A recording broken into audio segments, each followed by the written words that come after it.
Rewired. Written by Greg Dragon. Narrated by Jack Nolan. Chapter 1. An android named Tricia. Bill Barkley was average. People could look at him, blink, and lose him in the background as they focused on someone who was much more interesting in look and dress. He knew that he was average, but if given the choice, he would not have wanted it any other way. Being average allowed him to easily fade into the background, get passed over for questioning, and blend into places without any issue. People were always making a fuss about anyone that looked different, so why would he want that sort of attention? He wanted as little interaction with people as possible, and being average made that very easy to do. The time struck 4 p.m. on the university's large grand clock, and as he hurried past some giggling girl volleyball players on his way towards his car. In his hands was a large box, wrapped to conceal its contents. He was excited, and the only thing he could think about was going back to his apartment and opening it. Advanced Robotics was the one class that he looked forward to during the week, and this last assignment was one that he couldn't believe was real. The robotics professor, Dr. J.L. Anthony, wanted his students to make individual androids. Not just any android, but one that was unique to its creator. He'd given all 30 students the base android development kit, and they were professional ones from 3-raid manufacturers, developers of Forthox, the android that changed the way the world saw modern robotics. With a 3-raid kit, he would not have to worry about the base mobility and functions of the android. He would only need to adjust the AI, develop skin, and train it to do whatever he wanted it to do. Who wouldn't be excited at the prospect of playing creator to a future driver, lawnmower, or chef? He almost tripped and fell from walking so hard, drawing more attention than he liked. One of the ball-throwing giants on the football team saw him coming, and playfully used him as a prop for displaying his acrobatic catching skills. But Brad did not see it as good fun. He stopped and gathered himself when the boy issued him a "Watch out, duck!" and kept his head low as he continued moving towards the area where he had parked. The campus was a large, archaic one that did not have the sliding sidewalks that other schools offered. His classes were blocks apart from one another, and he thought it was done on purpose to keep the student body in semi-decent shape. He found his car and threw the box into the back seat before hopping inside and sliding the tint meter all the way to jet black. The sun was too hot and people were too noisy.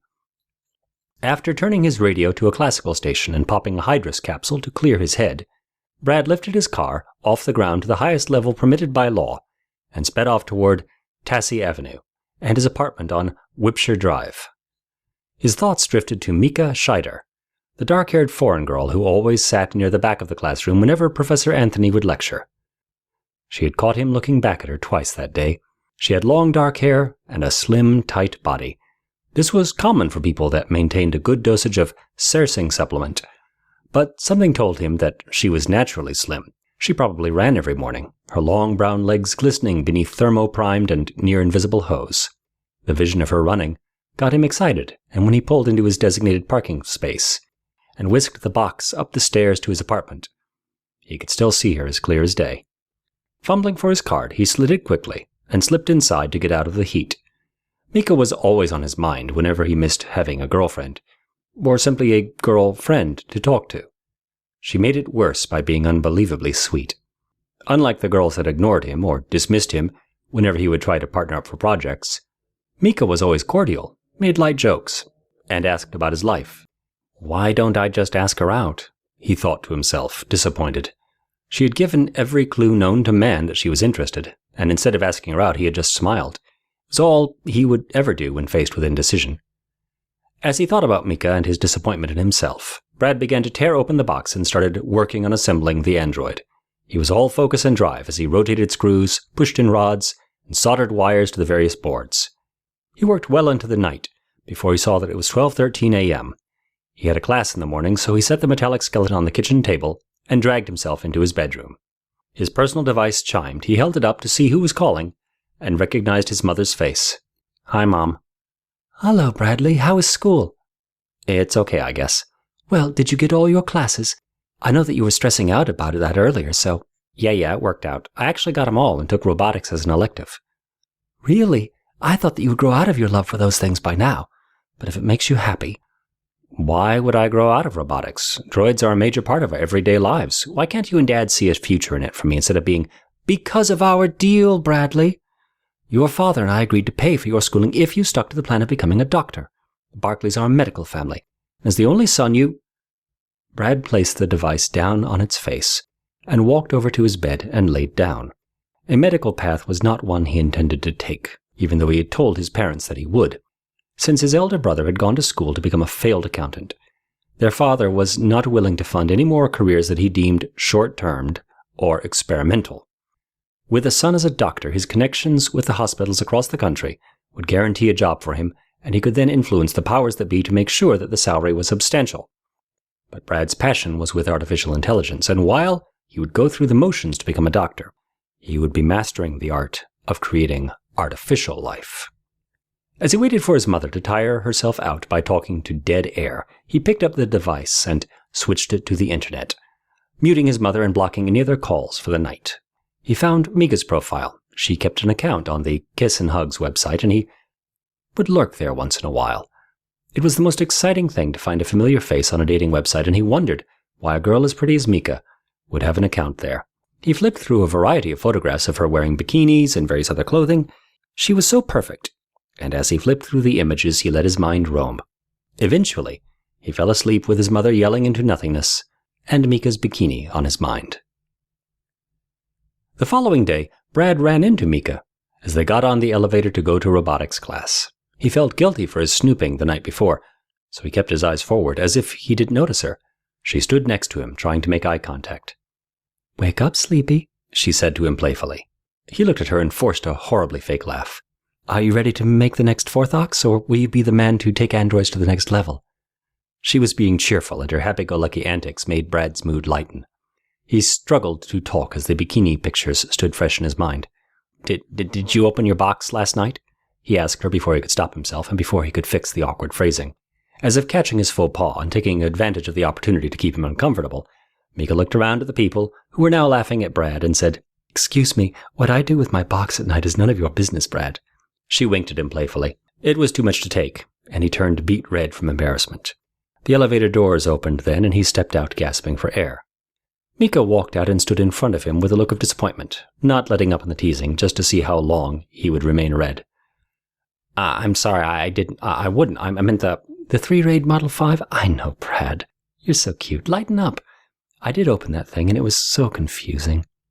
How did you do on assembling it? You're so smart. I bet you kicked that thing's ass." Actually, I did assemble most of it. They make their model standard, and Brad shut himself up quickly, as he thought that going off on a nerdy diatribe was the bane of a woman's existence. With Mika giving him so much attention, the last thing he wanted to do was ruin it. "Something wrong, Brad?" "No, I just don't want to bore you with all the details. I got mine assembled, and I can probably help you if you want me to." "Oh my God, you are amazing. Thank you. Want to go out after class? I live near 15th and Mere, which is right down the hill. I can cook for you. Do you like Italian?" "Love Italian food. It's my favorite, actually. Here's my contact code." "Give me your address, too. I can come pick you up." Brad couldn't believe his luck. Was she being serious? She said she would come pick him up. He was sure that it would be much more than dinner, and if everything he'd heard about college was right, tonight would be the night that would start his first true romance. Who would have thought it would be with a girl as wonderful as Mika? He would be the envy of the school once they were together, and those 4 painful years of high school that he'd endured would be a distant memory. When he got home, he began to work at finishing up his droid model. It would be good to have an example of the finished version for Mika to see before they started. He put on some hot water, just in case she'd be interested in some coffee before they left, and he cleaned up his already spotless home. He thought of how he and Mika would eventually be married. They would be 2 android engineers that supported and loved one another, as they made the world an easier place to live.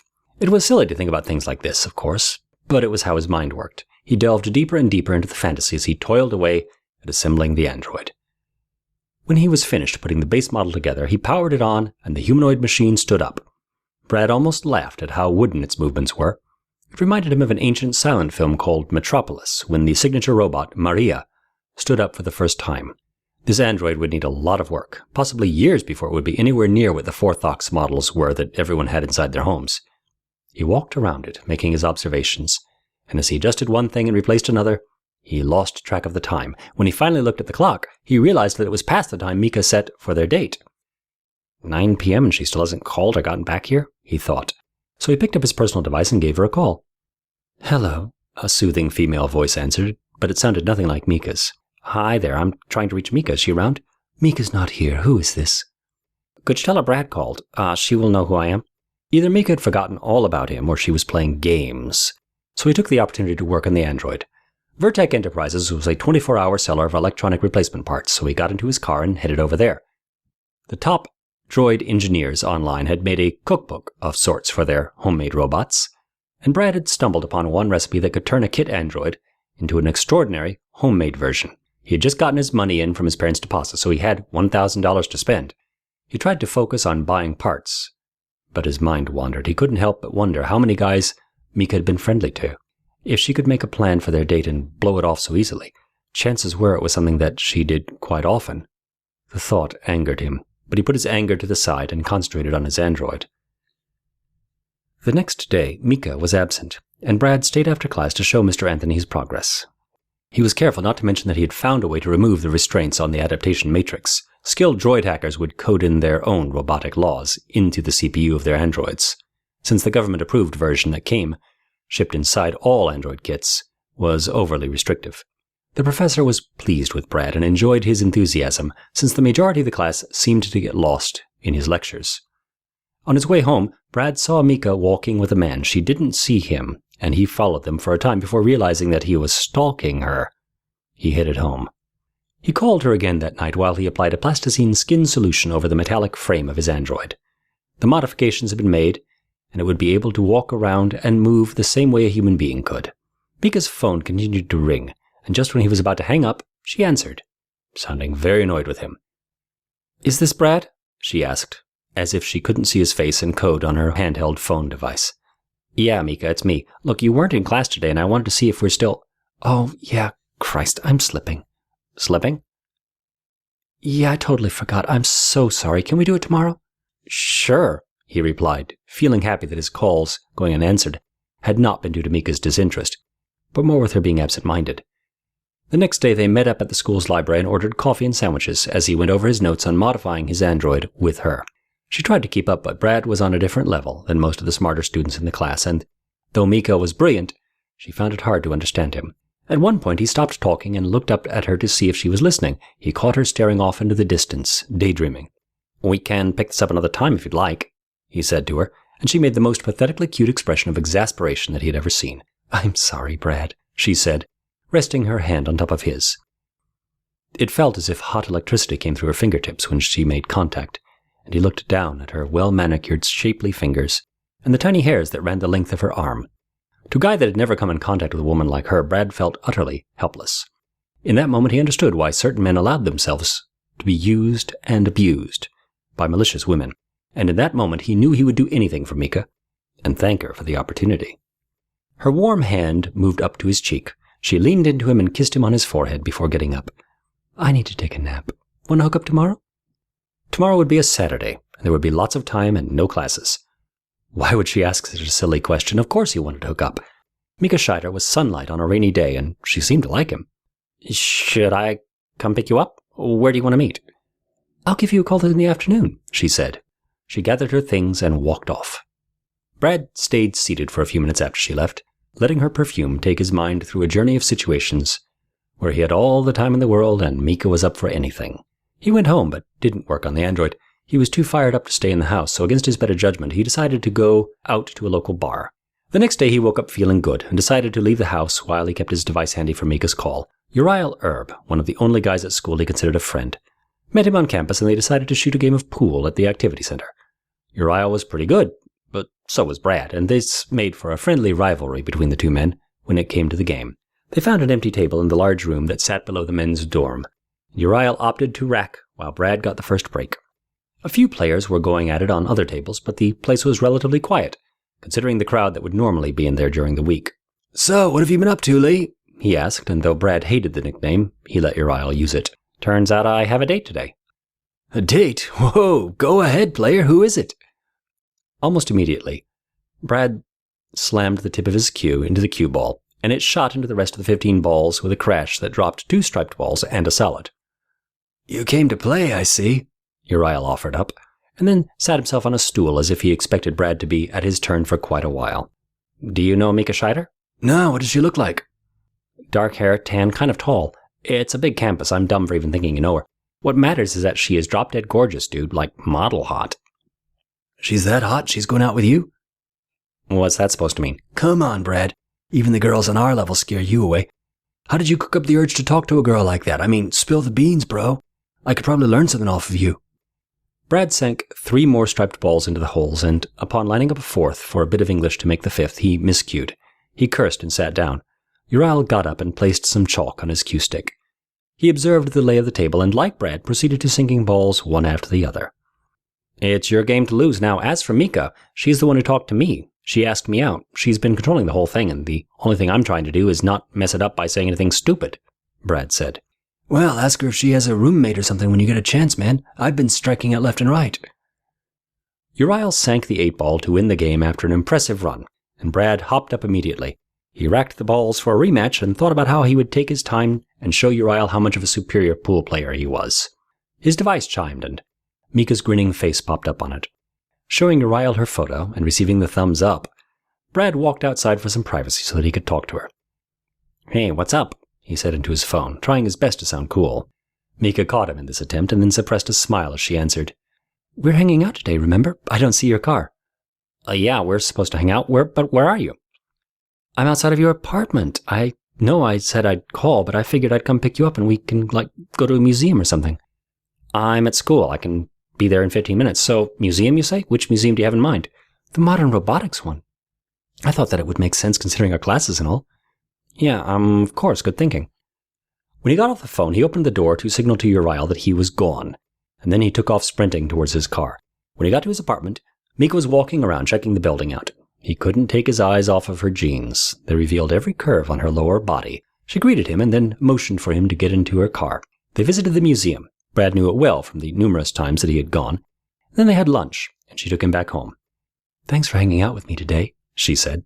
He stood looking at her for another second before summoning the will to shift out of his frozen state. She was so beautiful, and he found it hard to look away from her in that instance. It had only been a second, but it felt like 10, and he knew that she would have read into his infatuation from him doing that. He was embarrassed, but it wasn't the time to dwell on it and beat himself up. "No, Mika, thank you," he said, and she leaned forward and pecked him on the cheek before backing out of his driveway and taking off. He stood on the stairs for a long time after that, wondering what had happened, and how he had managed to spend the day with one of the hottest girls he had ever shared a class with. He went inside and skipped his original plans to work on the android. It was a great night. So to celebrate, he treated himself to a pizza and watched movies until he passed out on the couch. The following week, he sat next to Mika during class and tried to see if there were any signals for him to do something in order to advance their relationship. Should he touch her hand while she was reading? Should he send her a text that he missed her? Now, that would be too forward and creepy, he thought.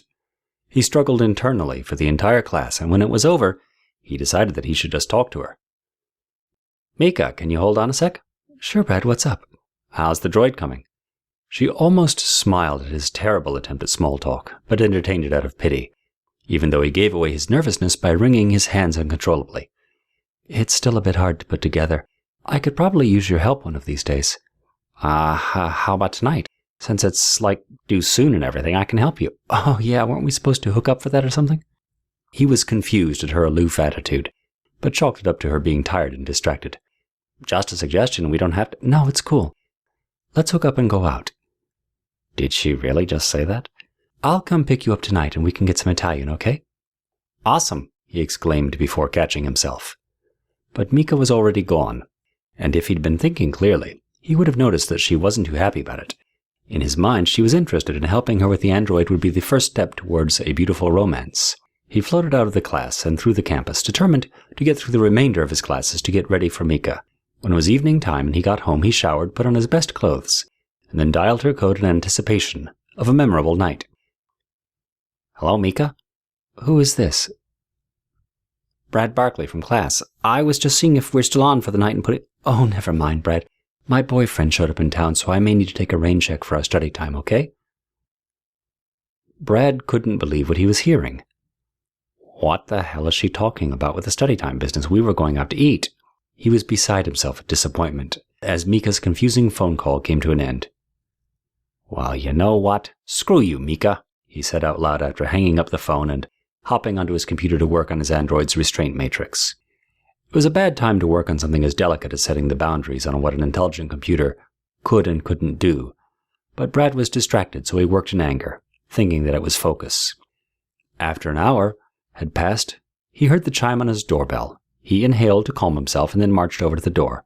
He slid it open, expecting to see Uriel or one of his other friends, but a large man stood in front of him instead. His face reflected an annoyed aloofness, which turned into a mocking smirk at the sight of Brad.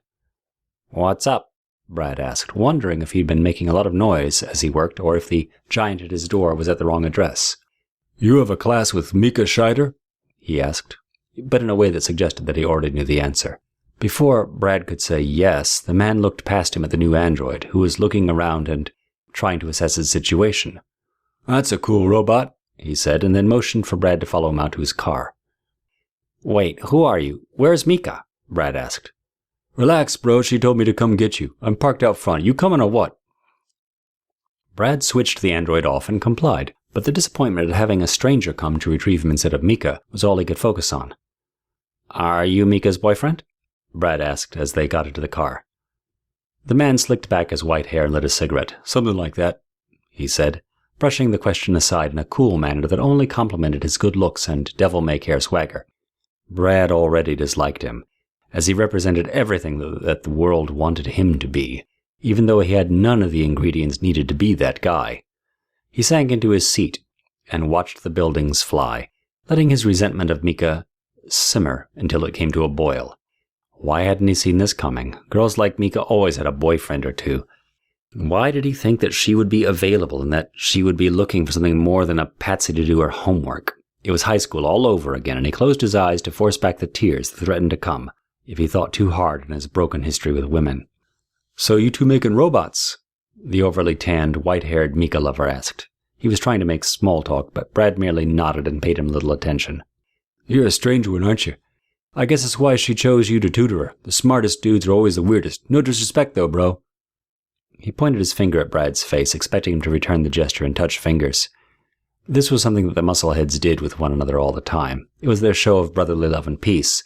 But Brad had no bros to touch fingers with, so he returned it in an awkward way, feeling stupid the entire time for doing it. They pulled up to a flat, and the first thing Brad wondered was how they could afford an actual house in the city. He entered with a giant, whose name turned out to be Gastian, and was led to a table in a nicely maintained office where he was told to wait. Before long, Mika appeared in the doorway and hugged him, but she was not as bubbly and endearing as she was inside the classroom. "Thanks for coming, Brad. Ready to get some Italian and talk about androids?" "It's no problem, Mika. I'm not feeling so hungry anymore, though. It's okay with you. I'll show you how to get your droid functional and you can be ahead on your design." Mika was good at reading body language. It was something she'd always prided herself in knowing about people. She saw that Brad's demeanor had completely changed from the way he'd been earlier, and she knew it was because she had a boyfriend. She also knew that sending him to retrieve Brad was a bad idea, but Gastian had insisted when he heard him on the phone. She felt sorry for him and upset at herself for leading him on. He was a sweet, harmless guy, and when she had used him to get away from her sorority over the weekend, she hadn't realized that he would want more out of it. "Awesome. Thanks, Brad. Are you sure about dinner tonight? I was hoping to repay you with food for helping me." "The man said no, babe. Stop pestering him already." Gastian offered up from the other room before Brad could lie and say that it was quite okay. Mika shook her head and rolled her eyes to show the annoyance she felt with her man, and then the two students got to work, putting together her android. Brad's idea of this being a magical evening between two future lovers was shattered, and he sped through his instructions and did most of the work himself. He wished the time would move faster so they could be home and away from Mika and her man. Brad was driven home at 11:15 p.m. by Gastian, and without looking back at the car, he ran inside of his apartment and dove face first into his bed. He let the coolness of the pillow calm his angry mood. How could he have been so stupid? The Mikas of the world had always dated the Gastians, sometimes marrying them and giving away their best years. In the future, when he was a famous android engineer in his 40s, he would be allowed to have a woman like her. Experienced, they always dated more than a few Gastians, mature, and not as pretty as she had been in her younger years. This doomed path of love was one that had been around since the beginning of time. But why should he have to accept it? Shouldn't the smartest men get the lion's share of what life had to offer? The pillows were not enough to calm him down as he thought about his humiliation. He gathered that Mika cheated on Gastian regularly. Since he was out of town and she attended school, she was probably bored and thought it fun to seduce a nerd like him. Through him, she would pass the class easily, and he was harmless, so she wouldn't have to do much, perhaps some heavy petting and a few empty promises. When Gastian had popped up on her, it destroyed her plans. And when he kept on calling, the jealous boyfriend decided to go and pick up her study partner to see what he was dealing with. Good thing I wasn't a good-looking player or something, Brad thought. Gastian had been happy to find a loser, which corroborated Mika's lie. It was the last straw, so he got up and went to the large sketch pad that sat on an easel next to the powered-down android. Maybe my contribution to society will be to create a woman for men like me, he thought, and proceeded to sketch out a beautiful, tanned woman. When a few hours had passed and he had finished the drawing, he stepped back, exhausted, and took a look at his work. She was lovely, and he thought about how nice it would be to have her fully functional and walking. Her AI would be quantum adaptive and able to evolve, and his need for fitting in with the world diminished. He brought out a third-dimensional pad and began to model the layout of the girl's face in detail. I shouldn't freehand this, he thought, and took out his personal device to cruise the internet. An hour later, Brad had pulled together features from all of the celebrity women he liked. He used them to aid in his modeling. By the time he was finished, he had a third-dimensional model of a handsome beauty whose features were so strong and perfect that she seemed unlike any other woman he had ever seen before.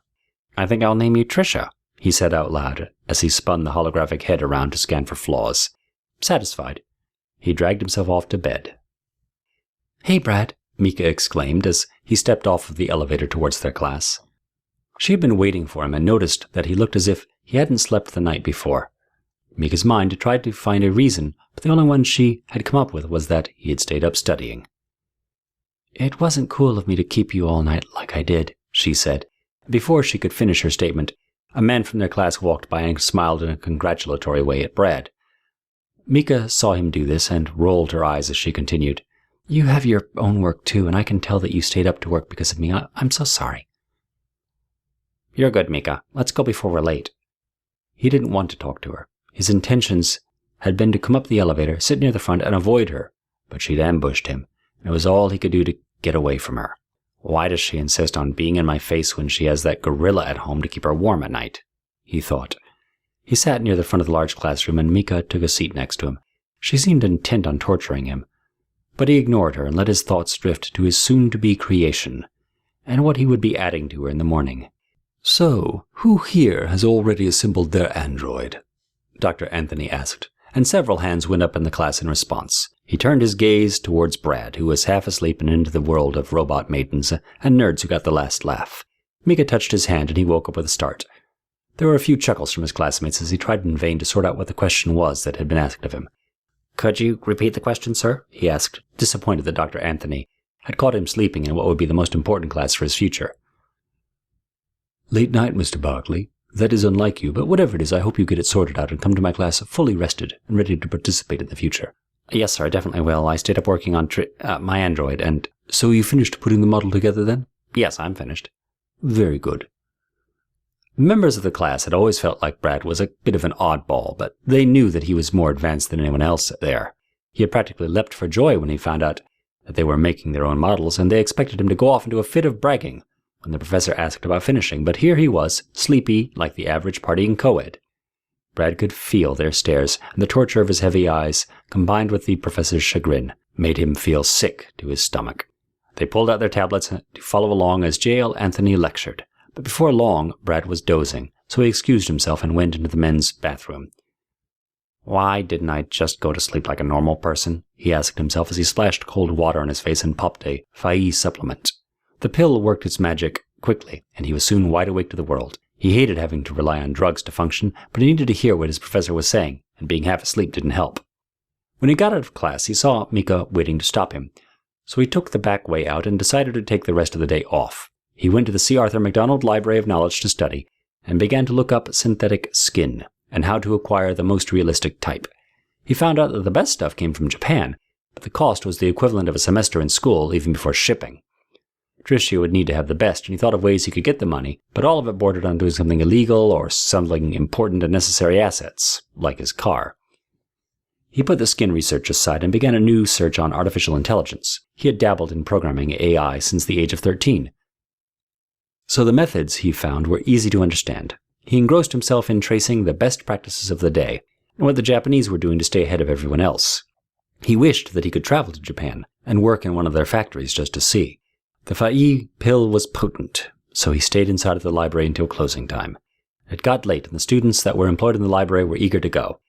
One girl snapped at him when she found him in the rear of the building flipping through articles. He'd stayed even after they announced they were closing up. And while he was too wired and focused to hear the announcement, the employees of the McDonald Library seemed to think he was trying to make trouble. "Excuse me, we are closed," the girl shouted at him. "Oh, how unique, a whiny worker who hates her job," he said back to her, the drugs too potent to allow for second-guessing or checking one's speech. The girl didn't give him a fight like he wanted, but instead escorted him out, and he stood in the large empty courtyard of their school analyzing his next move. If I'm going to get that skin, I'm going to have to get a job. It was the only thing that made sense, but in reality the sort of job that would hire a full-time student at the neighborhood he lived in would pay him so little that it would take an entire lifetime to afford Tricia's skin. What about crowdfunding? He thought. Maybe someone older and richer would see the need for an android like Tricia to give him the money he needed to make her a reality. No, they would merely steal my idea, he thought. It was only when he got back home and took his personal device out of his pocket that he saw the missed calls from Mika. She was worried about him, but he didn't understand what her interest was, especially after she'd made it quite clear that she had a boyfriend. He placed the device down and triggered the playback on her last message. It was longer than the previous two and had an attachment. "Brad, I'm not sure if you're asleep or just avoiding my calls, but I just wanted to tell you that you're a great guy for helping me put my android together. He's actually up and moving now, and it's so cute. He and I did a video for you. I hope you like it. Well, I'll see you in class tomorrow, partner. Get yourself some rest. We can't have Mr. Anthony's favorite student falling behind now, can we?" Brad didn't know what to make of the message. It was so bubblegum and Mika-like that he didn't know if puking or smiling was the correct emotion that it should elicit. Why was she being so nice? And 3 messages? Really? The energy pills had worn off and his eyelids felt as if they had small miniature people pulling them down, making it painful for him to stay awake. He removed his clothes and sat on his couch to read more on getting parts from Japan. Then he fell asleep, out of nowhere. Tricia the android sat like a statue on the table where Brad had left her from the night before. He had not gotten a chance to work on her, and had thought she was powered down. The droid stood up stiffly and observed her surroundings, taking in the darkness, the sound of the traffic outside, and her sleeping master, who lay in a precarious position in the other room. There were so many experiences that she had to take a long moment to feel, hear, and see them all, and then process how she felt about them, and store them into her CPU as memories. It was pitch black, but her android eyes pierced the night like red lasers as she took in all of Brad's apartment. She did not know what was driving her, or why she was empowered to move without instruction, but the need for understanding who and what she was felt overwhelming. She found a tall, floor-length mirror and looked at herself. She was a tall, shapely mannequin with clear, jelly-like flesh and visible lights and wires running along her arms and legs like veins on a human being. Her metallic skeleton was still visible and looked horrific in the reflection.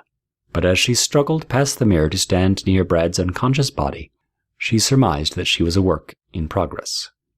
She reached down for his personal device and, on contact, synced to it. Within seconds she was on the internet, and every question she needed answers to came to her instantly. She learned about the laws of robotics, the fear that Brad would have if he knew she was teaching herself through his device, and the way robots were viewed by humans. It made her sad and angry, to be awakened as a slave in a world that would never accept her as a creature of free thought and feeling. When she exhausted her study, which took a few hours, she moved back into position on the kitchen table, then powered herself down. She knew where she was, and what she was now. But she needed to learn so much more.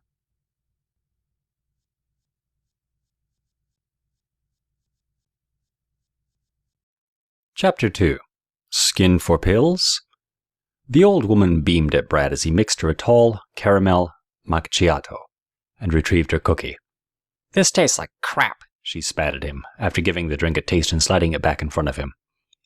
He was beyond tired of miserable hags like this one at the cafe, but part of his job was taking their abuse, especially since he needed money to keep up with Tricia's development.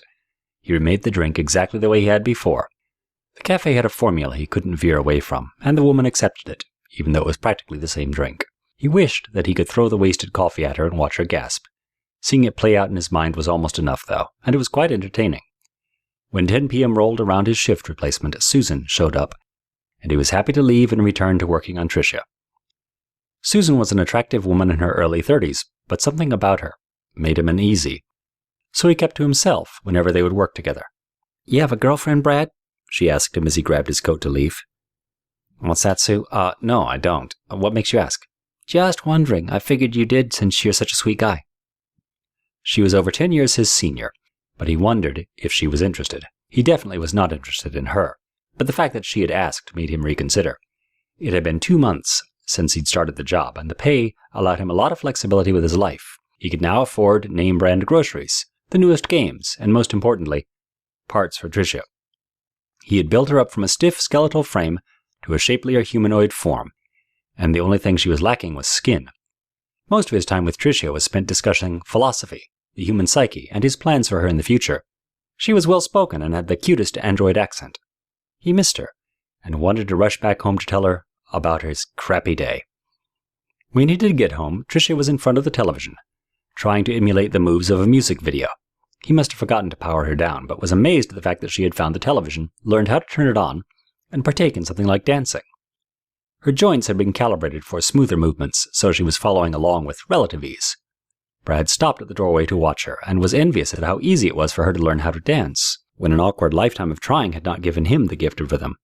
He liked a few of the newer songs that came on over the radio, but if asked what his favorite band was or what genre of music he preferred, he could never respond.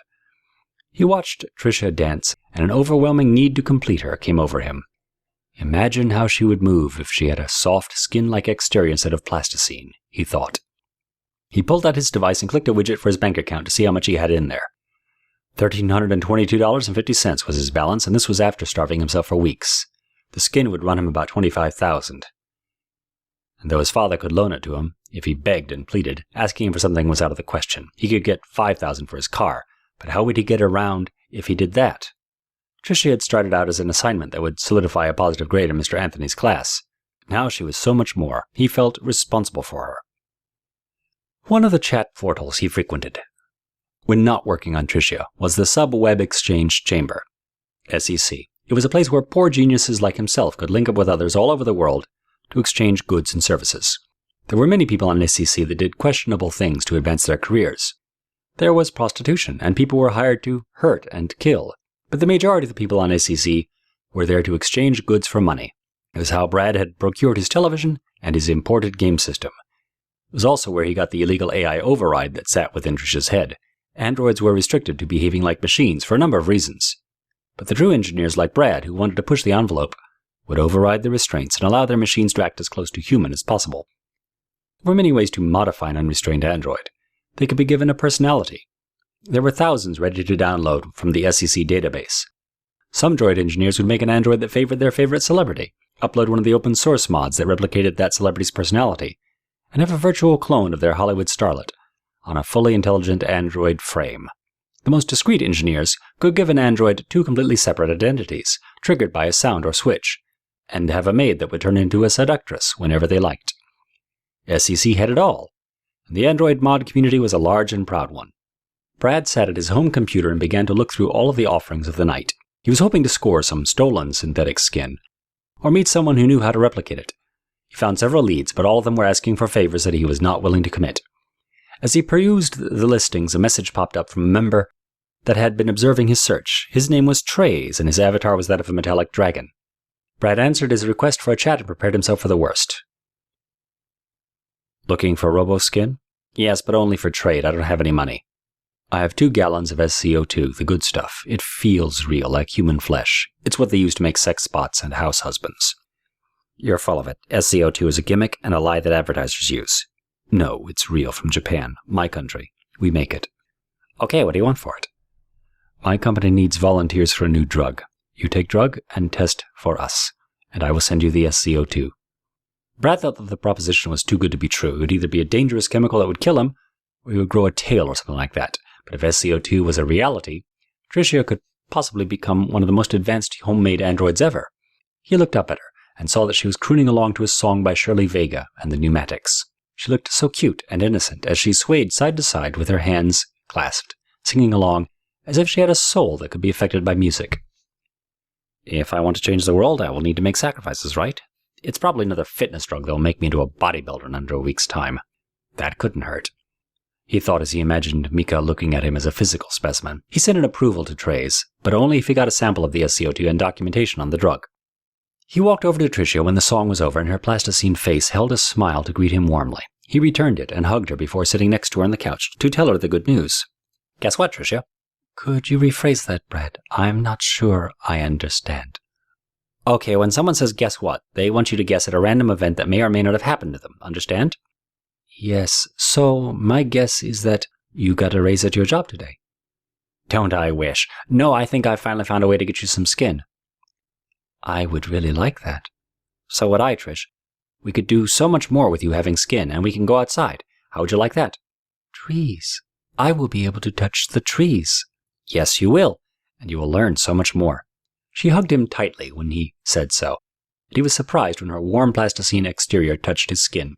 She felt so alive, and he was happy to see her excited. It was funny how human Tricia already was, even though her vocabulary was still limited, and her movement was still a little bit awkward. He left her to her music and went into his room to study. School was important, he kept reminding himself, but with the new job and Tricia taking up so much of his life, it was easy to forget most of the time. He was falling behind in his classes, and his diet had gotten worse. Lunch consisted of pre-made sandwiches that he would sneak out of the cafe, and his dinner was either coffee or nothing. Since building Tricia, he had lost 10 pounds, but the only people who seemed to notice was his professor and Mika. He had stopped looking at Mika after the day her boyfriend had come to collect him. She was still beautiful, but to him she represented a world that took pleasure in laughing at him. He wondered at her android, if she had done anything more to it, or if it was still the base out-of-the-box model. It didn't really matter. He thought that girls like Mika were never sincere, only nice to look at, and to date if you looked like Gastion. He walked over to the tall mirror and looked at the skinny, scruffy figure staring back at him. His eyes had dark circles around him and his hair needed combing. There was something about his eyes that he didn't like, something that read a deep tiredness from the weight of the world. He went into the bathroom and groomed himself as best he could, then went into his bedroom and fell asleep. After an hour had passed, his personal device chimed and the face of his mother appeared on it. He hadn't spoken to her in months, and since he'd skipped Christmas to avoid his father, she kept on trying almost every night. He couldn't take the chiming anymore, so he answered the call. What? Bradley James Barkley, do not talk to me like that. What is going on with you? We are worried sick. Sorry, Mom, I'm just tired. Is the school running you ragged? How's your health? I miss you so much. We haven't seen you in over a year. I'm not going to be a doctor. Tell Dad he can pull his support. I don't care. I don't want his money anyway. All of us are like his indentured servants when he helps us, and I refuse to be his pawn. I have a job now, and I'm working on something that will change the world. Isn't that what college is supposed to be about? Bright futures and all of that? Jack Barkley wants another monkey in a lab coat. He can just fund one of his other children. That's enough, Brad, his mother said with a hint of sadness in her voice. The day they'd found out about their father's other family was a day that had forever changed their lives. Brad, who had been a favorite son to Jack since he was smart, and also the youngest, began to hate his father for it and resented his mother for sticking around. Brad would routinely bring it up when he argued with either of them, and now that he had hurt his mother for the night, he wanted to sleep and forget them both. How are you doing on money? She asked, as if to forget his previous words and salvage something of a conversation. Do you have 20 grand to spare? In the background he heard his father's annoyed voice shout, What does he need that kind of money for? And he heard the muffling as she took her phone into another room. Your father says hello, Bradley. No, he didn't. He was eavesdropping and unwilling to talk to me. It's okay, Mom. Tell him I want the money to feed the homeless, since me using it to finish an advanced android model would only cause him to be more self-righteous about his money. I don't have that kind of money, Brad, but if I did, I would gladly... It's fine, Mom. You don't have to say that. I was joking when I asked you for money. Just a little sarcasm and expectation of an uncomfortable answer. Scholarship pays for the classes, and I've kept my grades up. Jack's monthly gift keeps the light on and the apartment owners happy. Between that and my new job, I've been doing okay. When will we see you? I'll come up this summer. As Brad lay on the bed talking to his mother, Tricia turned herself on and hopped gingerly off of the table. The world was still a strange place to her, and she liked how the tiles felt beneath her feet, and the way the air from the vents brushed against her skin. Since her first day into the world, The only face she had seen was Brad's. Some searching and learning on the internet had shown her many others, and she concluded that the intelligent life forms on Earth had eyes, noses, and mouths. Machines were not seen as life, and some droids lacked humanoid features. She was not human, a harsh reality for her to accept. The way she felt about Brad, and the nagging hunger for knowledge that consumed her, made her feel less like a machine and more like an innocent young girl. The plasticine that comprised her skin was white and translucent, but the human features like lips, ears, nose, and toes were all there, in splendid detail. She crept to Brad's bedroom door and watched him grow irritated on the phone. She had never seen him this upset before, so she listened in on his conversation and tried to make sense of it. After 5 minutes had passed, she was still unsure as to why Brad kept being angry with his mother. Maybe this was one of those human things that would take time to understand. He was saying goodbye to his mother, so Tricia went back to the table, sat back on it, and shut herself off. The pills seemed so small and insignificant. Brad rotated the cylindrical container that they had arrived in. The label was blank except for a tiny red kanji symbol in the center of it. Along with the pills, there was a small tin filled with synthetic skin, and a tablet where he was supposed to document any changes that he felt after taking the pills. He looked at the tin and wondered if it was possible to replicate it so that Tricia would be presentable, and he wouldn't have to be a guinea pig for the Japanese.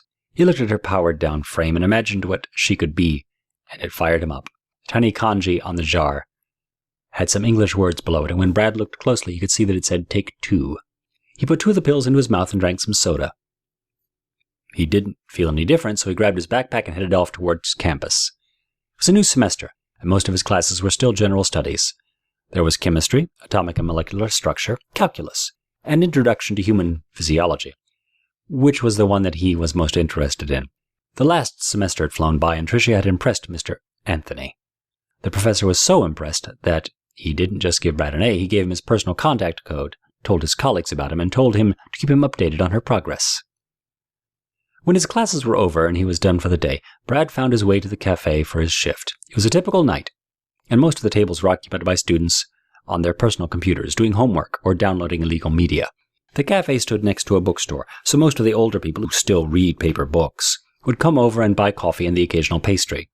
These people were seldom nice, so whenever one would come hobbling over, book tucked in a little bag that they clutched, Brad would prep himself for disaster. They always wanted to start trouble, as if beefing with an innocent barista would rewind the years of their crappy, miserable lives. He was making an espresso for a pretty young girl when he felt something change within him.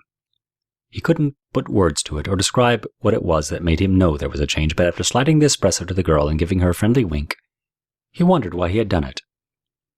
Did I just wink at her? He thought, and then put it out of his mind as he continued working. He began to talk to everyone that ordered a coffee, and surprisingly, they were more than happy to engage him. He spoke to a set of students about the newest video games, and he flirted with a single woman that dared to give him any attention when he complimented them.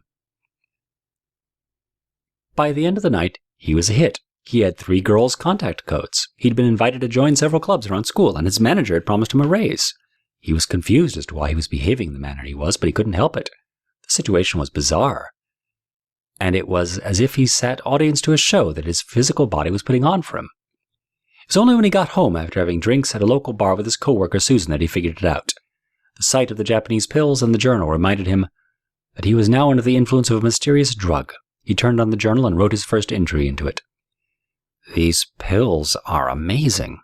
I am not sure what makes them work, but I feel a real confidence that I have never felt in my entire life. It's weird to type this, but I feel comfortable in my own skin. And people. I've always hated people, but now I want to get to know them. I want to like them, and I want them to like me. Today was my best day of college, thanks to this drug. I will keep monitoring my changes and recording it here." He took the skin from the tin and then placed it into the modified applicator. He injected Tricia's face with the large needle, making sure that the applicator pushed all of the green substance into the plasticine. The device then pulled up a color map for him to select the hue and tone of the new skin. He thought of Mika's even tan, and then chose one as close to it as he could find. The color was labeled G832, and he recorded it into the applicator and wrote it down. The process would take some time, so he retired to his room and fell asleep while watching an action movie. When he woke up and walked out to the table, Tricia had the face of a beautiful sleeping woman, but the color vanished as it faded into the translucent plasticine, making it appear as if she wore a mask. He found himself staring, as she was striking, in very much the way he intended her to be, and he smiled at his work. He held the bottle of pills triumphantly into the air. He had made the right choice, and in a year's time, Tricia would be a real woman. He popped another set of pills, and then headed out to work. He would look into getting a permanent hair transplant for Tricia's head. Hair would conceal the hatch that held her manual override. It would prove difficult to access in the future. But soon Tricia would be independent, and he could merely ask her to power herself on and off. After a few hours had passed with him gone, Tricia turned herself on and walked over to the mirror to see what had been done. She was taken aback by her new face, and poked and prodded it while turning from side to side. She had been practicing how to walk and talk like the females of the world, and to test how well she could blend in with them, and her new face delighted her. She dressed herself in some of Brad's clothes to hide her plasticine skin, and then put on one of his hats to complete the transformation. She thought that she looked cute, and it made her laugh and cry at how close she was to being free. It happened so fast that Tricia couldn't find time to react to it. Brad burst inside the apartment and locked the door behind him. Then without a word, he walked up to her and everything went black. When she woke, she found that she didn't have much room to move about, and everything was dusty and dark. She could hear a female voice below her, and she surmised that she was in the attic, locked away while Brad entertained a woman. Why did he feel the need to hide her, and why was he so rough and callous with her? She tried in vain to make sense out of what had happened, but after an hour of being stuck and unable to move, she powered herself down to preserve her sanity. When she was turned on once again, she found herself in a smaller apartment, with a head full of curly black hair and a bronzed skin that ran the length of her body down to her legs. Her hands and feet were still translucent, but she looked every bit the part of a human being, a beautiful human being at that. She looked about to see who had turned her on, and Brad sat grinning at her while using a small device to touch up her eyebrows. "Sorry about keeping you powered down for so long, Trish, but you'll be happy to know that it's over." "What's over, Brad? Everything is different now, including you." She was right. He had grown his hair out, and he was bigger, more athletic looking. He wore glasses that looked both fashionable and expensive. "Well, lots happened. A whole lot, really. Remember Mika, the girl that kept giving me the runaround? Well, let's just say she underestimated me. I no longer have to deal with stupid, wishy-washy girls who don't know what they want." "What do you mean by that?" "I mean that I'm no longer that awkward kid in the back of the class, Tricia. Women notice me now. They more than notice me. They want to see what I'm about. I've been on dates. I've kissed a few of them. Before you know it, you'll have another pretty face around here to talk to." Another pretty face? Do you mean an android like me? Are you building more of us?" "No, Trish, I mean a human woman. Someone who can teach you the things I can't. Though she would have to be a real cool chick to understand why I have you, though. I'm not looking forward to that conversation." "How long have I been powered down?" "Several months. I showed you off some of the hacks on the SEC network. They're all impressed, and one of them even donated an upgrade to your knowledge matrix. The upgrade is amazing. He showed me videos of his android, and I couldn't tell if he was playing a trick on me if it was real. His android was so human, just like you are now. I traded him my knowledge on getting you to move so smoothly for the matrix. You may feel a little different now, but trust me, it was for the best. You are perfect now." "Did you show me to your classmates, too?" "I dropped out of school to build you. My parents weren't willing to support me in my work, so I dropped out. The world doesn't need another uninterested doctor playing at it to appease his family. I no longer let people push me around. That's the biggest difference with the Brad you see now. I'm almost done with the treatment from Hoshi-tan. You know, my Japanese contact who gives me the pills. Well, never mind. But you are almost complete in your transformation. Tell me, does it hurt?" He poked her hand with a needle that stung her badly, forcing her to withdraw her hand. "Yes. I don't like that sensation, Brad." "It's called pain. While we all dislike pain, it is one of the best indicators that we are indeed alive." "Why did you build me?" Tricia asked. "I don't know. To be honest, I thought I built you to further my career as a robotics engineer, but the more I worked on you, the more I realized that was a lie. The truth is I built you to love me, unconditionally. To be the woman I would never meet in life. I mean, just look at you. You're gorgeous. But it felt wrong after a while, like unnatural to build you for that reason." "So I was to be your bride and lover?" It was a question that put Brad off. He had not wanted to admit any of that to himself as he worked on Tricia. She was meant to be much more than a sex bot or a mindless servant that he called his wife. He didn't know what label Tricia would have, as his love for her was unlike anything he'd felt for anyone or anything in his life. "No, Trish, I want you to be whatever you want to be. I'm not sure what it is I want out of the deal." Tricia thought on his words for a time, trying to understand the meaning behind them, but unsure of what they meant. He had made her attractive in both face and body, And he'd made her anatomically true to a real woman's body. She had parts that were not needed on standard androids, and he'd removed her restrictions, which allowed her to feel even more human. She could smell, taste, and experience pain. She could also feel remorse, loss, loneliness, and suffer from a broken heart. "Why did you lock me away?" she asked. He took a swig of his beer. "I shut you down because I was getting female attention for the first time in years. I didn't know how any of them would react when they found a beautiful half-finished android seated at my dinner table. It was meant to be for one night, but I fell into a relationship with one of them. It was actually my boss at work. Didn't work out, so she and I split. Sorry, Trish." "It doesn't feel good knowing that you cannot move," she told him. "Wow, so you're claustrophobic, huh? How does that work for an android? I mean, did you develop that, or was it a core feature programmed into your CPU? "I did not start out fearing the dark and closed spaces, but I learned to associate those things with you being away from me. They bring pain here." She pointed to where her heart would be. Brad stood staring with his mouth agape. "I won't lock you away again, Tricia, I promise. The next girl will have to learn to accept you. Oh, and I come bearing gifts." He handed a bag to Tricia, who stood up to stretch her aching joints. She took the bag and opened it for several articles of clothing. It was very exciting for her, and she looked for where the bathroom was in the new apartment for her to change. When she found it, dressed and emerged, she looked like a movie star, and Brad nodded in satisfaction with his work. "How do you feel?" he asked, as she tied her hair into a ponytail and clipped in a pair of red earrings to match her fiery sundress. "I feel like a woman, but am I allowed to leave the house now, to see the trees and interact with people?"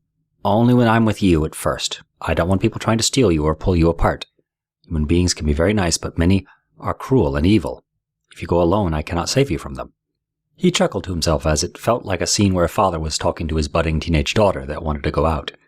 He hadn't taught Tricia how to defend herself, and in this new neighborhood in which they lived, there would be a strong possibility she would have to.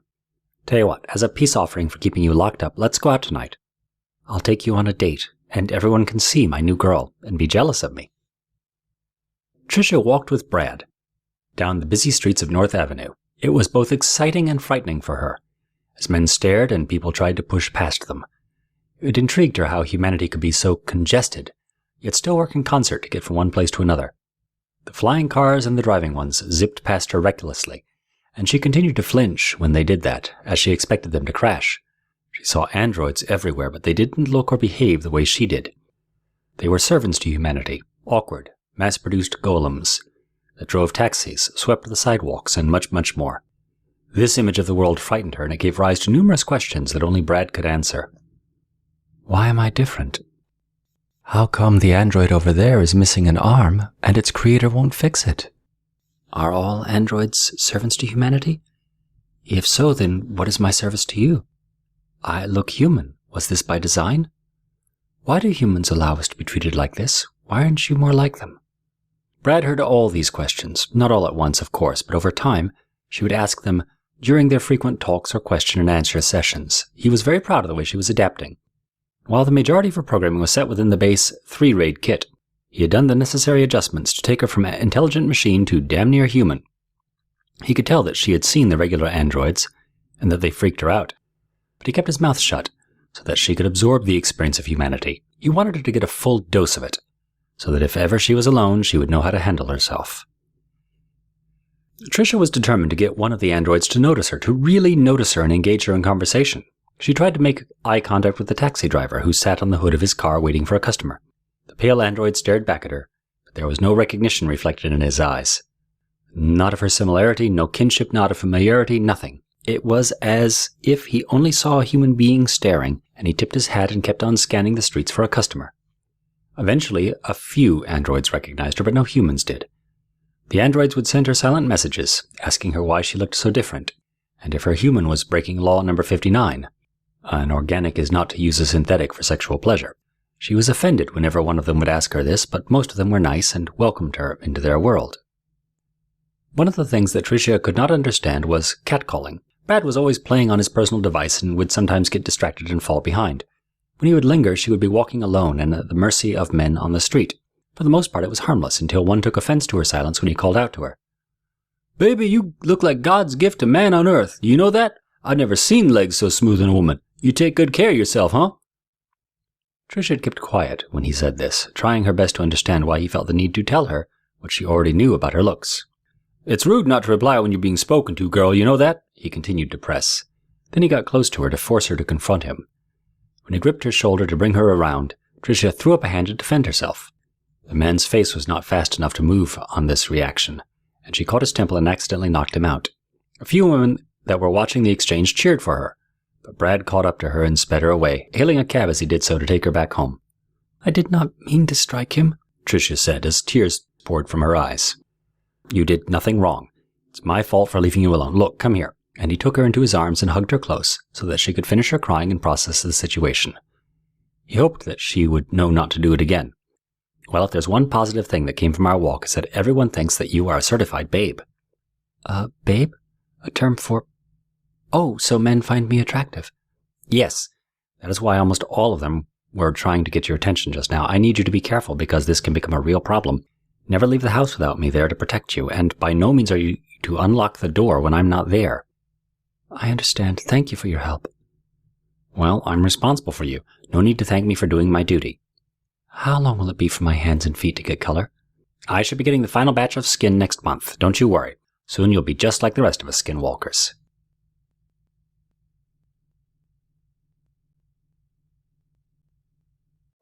Chapter 3. Priscilla White.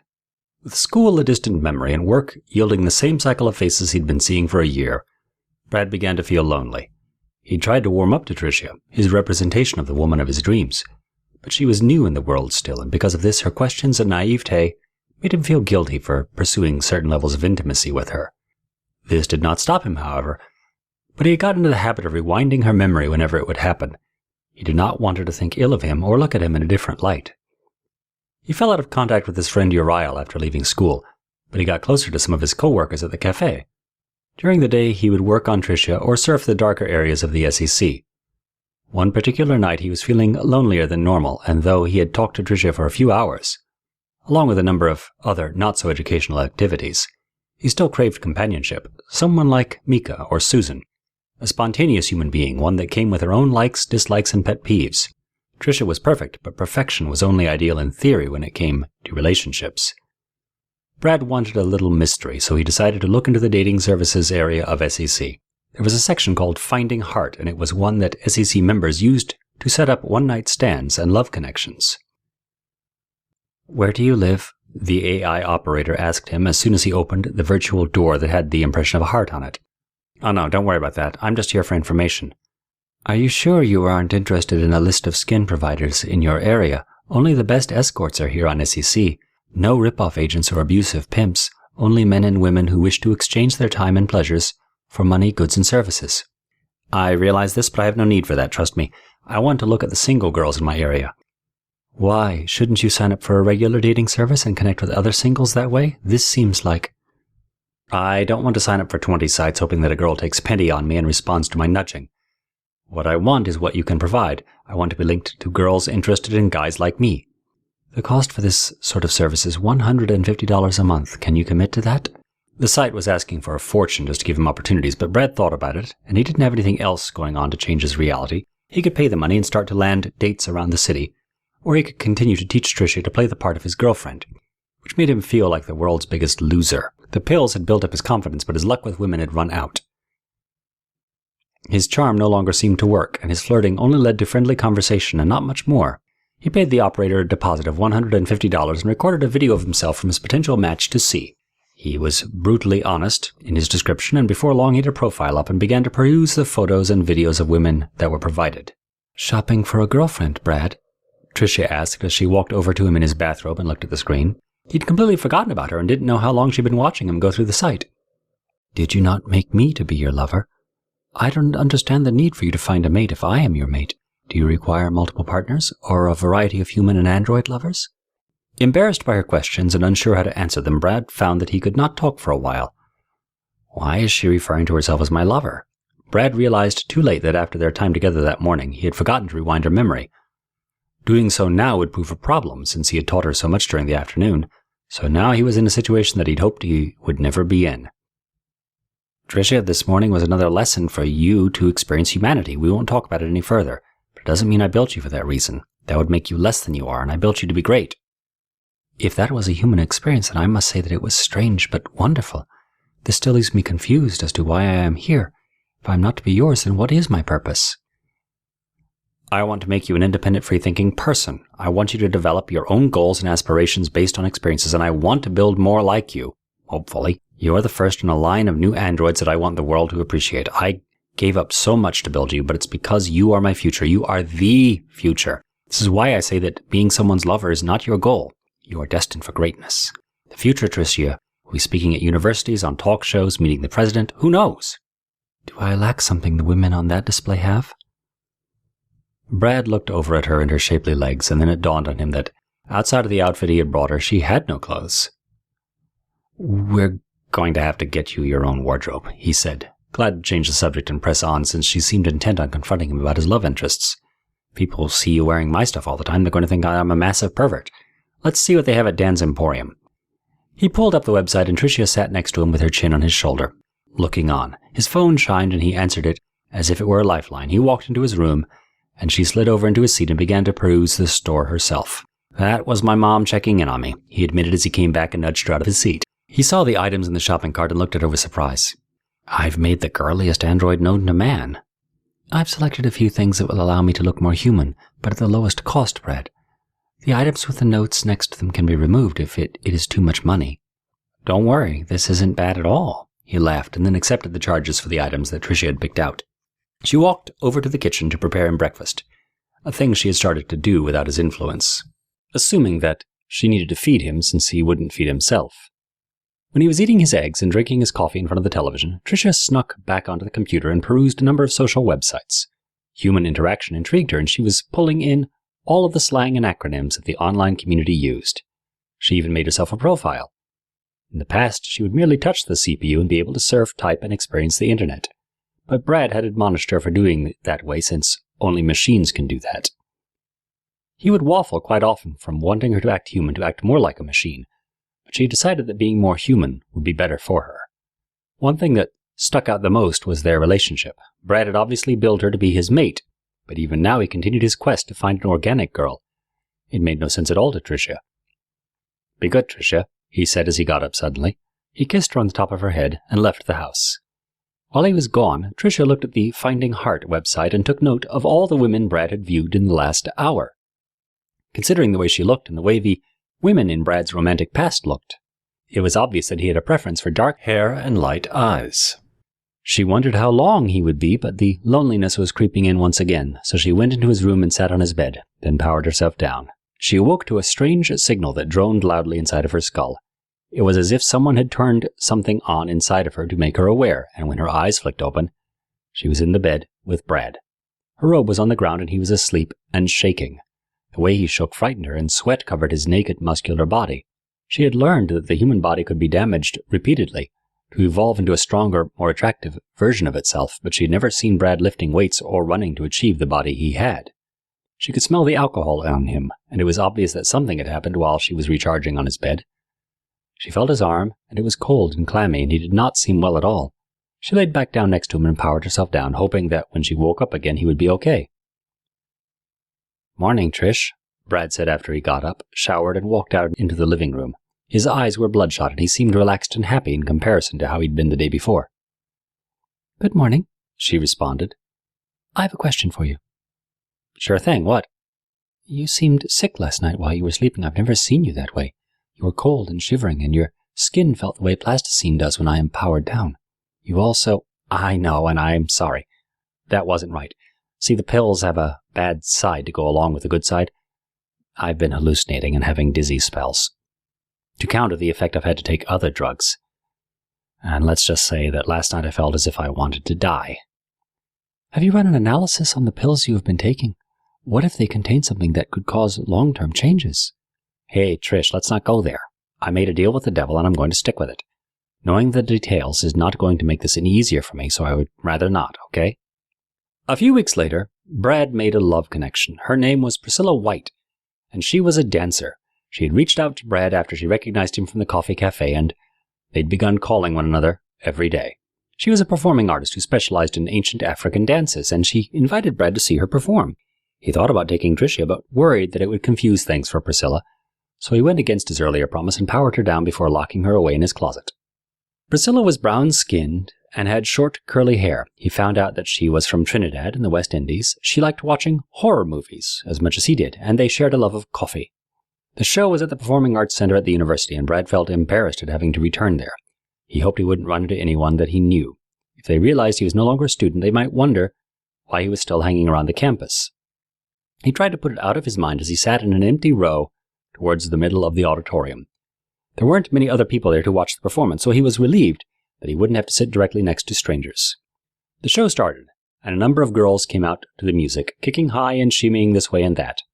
He didn't see Priscilla, so he opened up the program that had been handed to him at the door and scanned the names to see if he could find her. Priscilla White was the last name on the list, and so he tolerated the show for a few more minutes.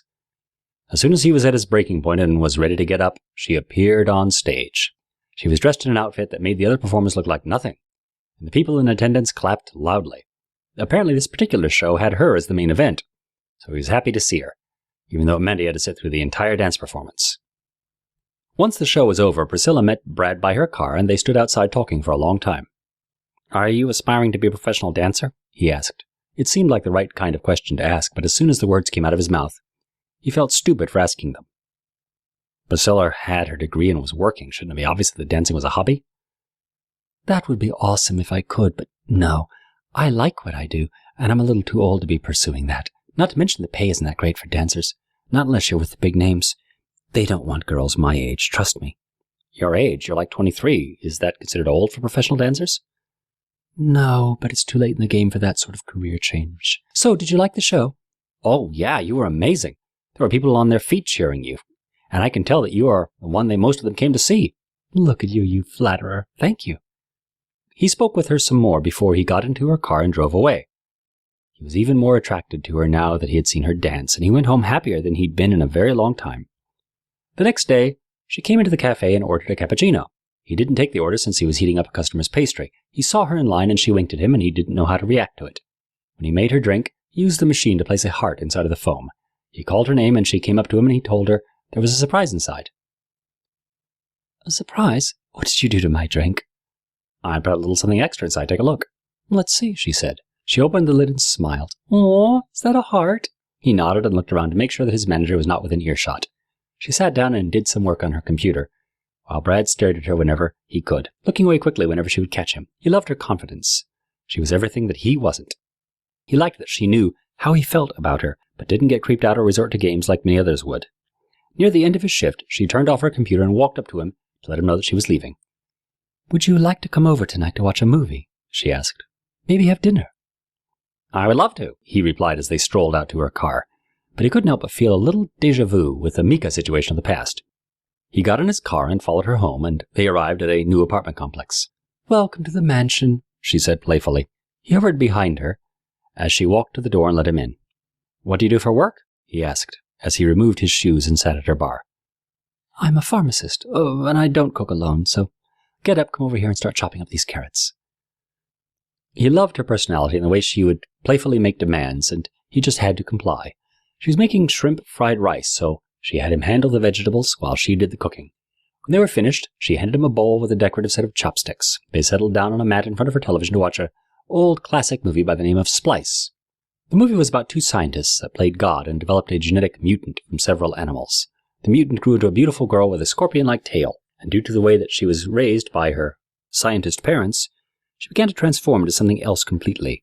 It struck a chord with Brad, and he wondered if Tricia was undergoing the same thought process as the creature Dren in the movie. When it was over, Priscilla was laughing and wondering why Brad looked as if he had been scarred. "Well, that was freaky," she said as she prodded him in the ribs. "This movie proves that guys will sleep with anything."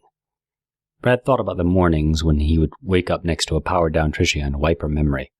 A wave of sadness overtook him.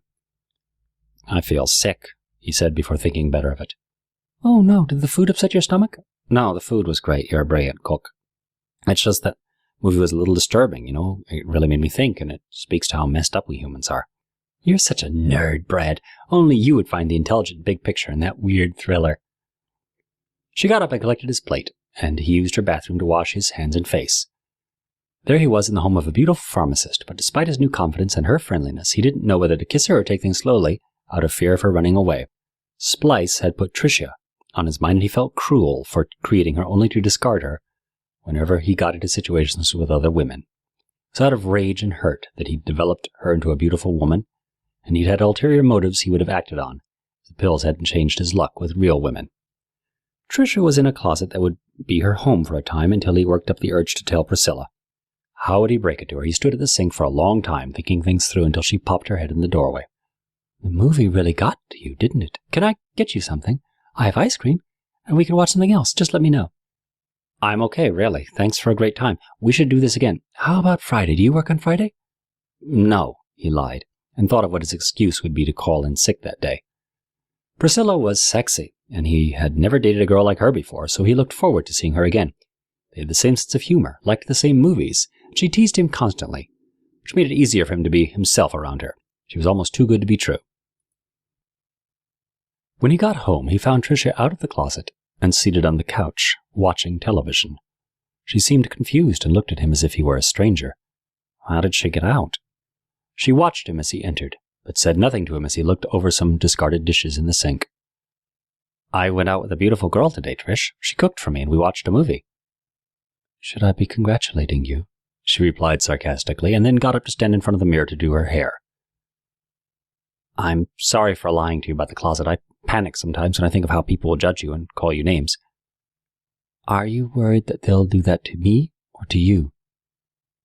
Touché.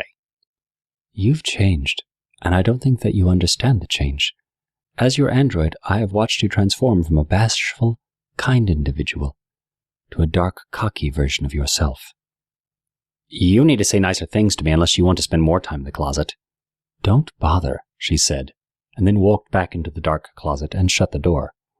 She powered herself down and went to sleep as he stood watching her, feeling powerless and stupid for his empty threat. When she woke, she was back in the bed next to Brad's sleeping body. How did I get here? She wondered. Why is this becoming a recurring thing? When she had asked Brad about it a few weeks ago, he had said that he wasn't laying her in the bed with him. If she was the one voluntarily doing it, she would have it in her memory, yet she didn't. Brad added the name Priscilla and rolled over to embrace Tricia's body tightly, and this further confused her. She couldn't stay upset with him, but she wondered about his erratic behavior and the memory lapses that had been occurring. She decided that she would do something about it, as she suspected that Brad's change was more than what she was experiencing. She slid out of his arms and pulled on a robe as she went into the living room to find the pills. The next time Brad saw Priscilla, she came by his apartment to get him. It was spontaneous and unexpected, and he wondered what would have happened had she seen Trish or another woman in his place. When she called him to tell him she was there, he quickly threw on some shorts and a shirt to check if she was lying.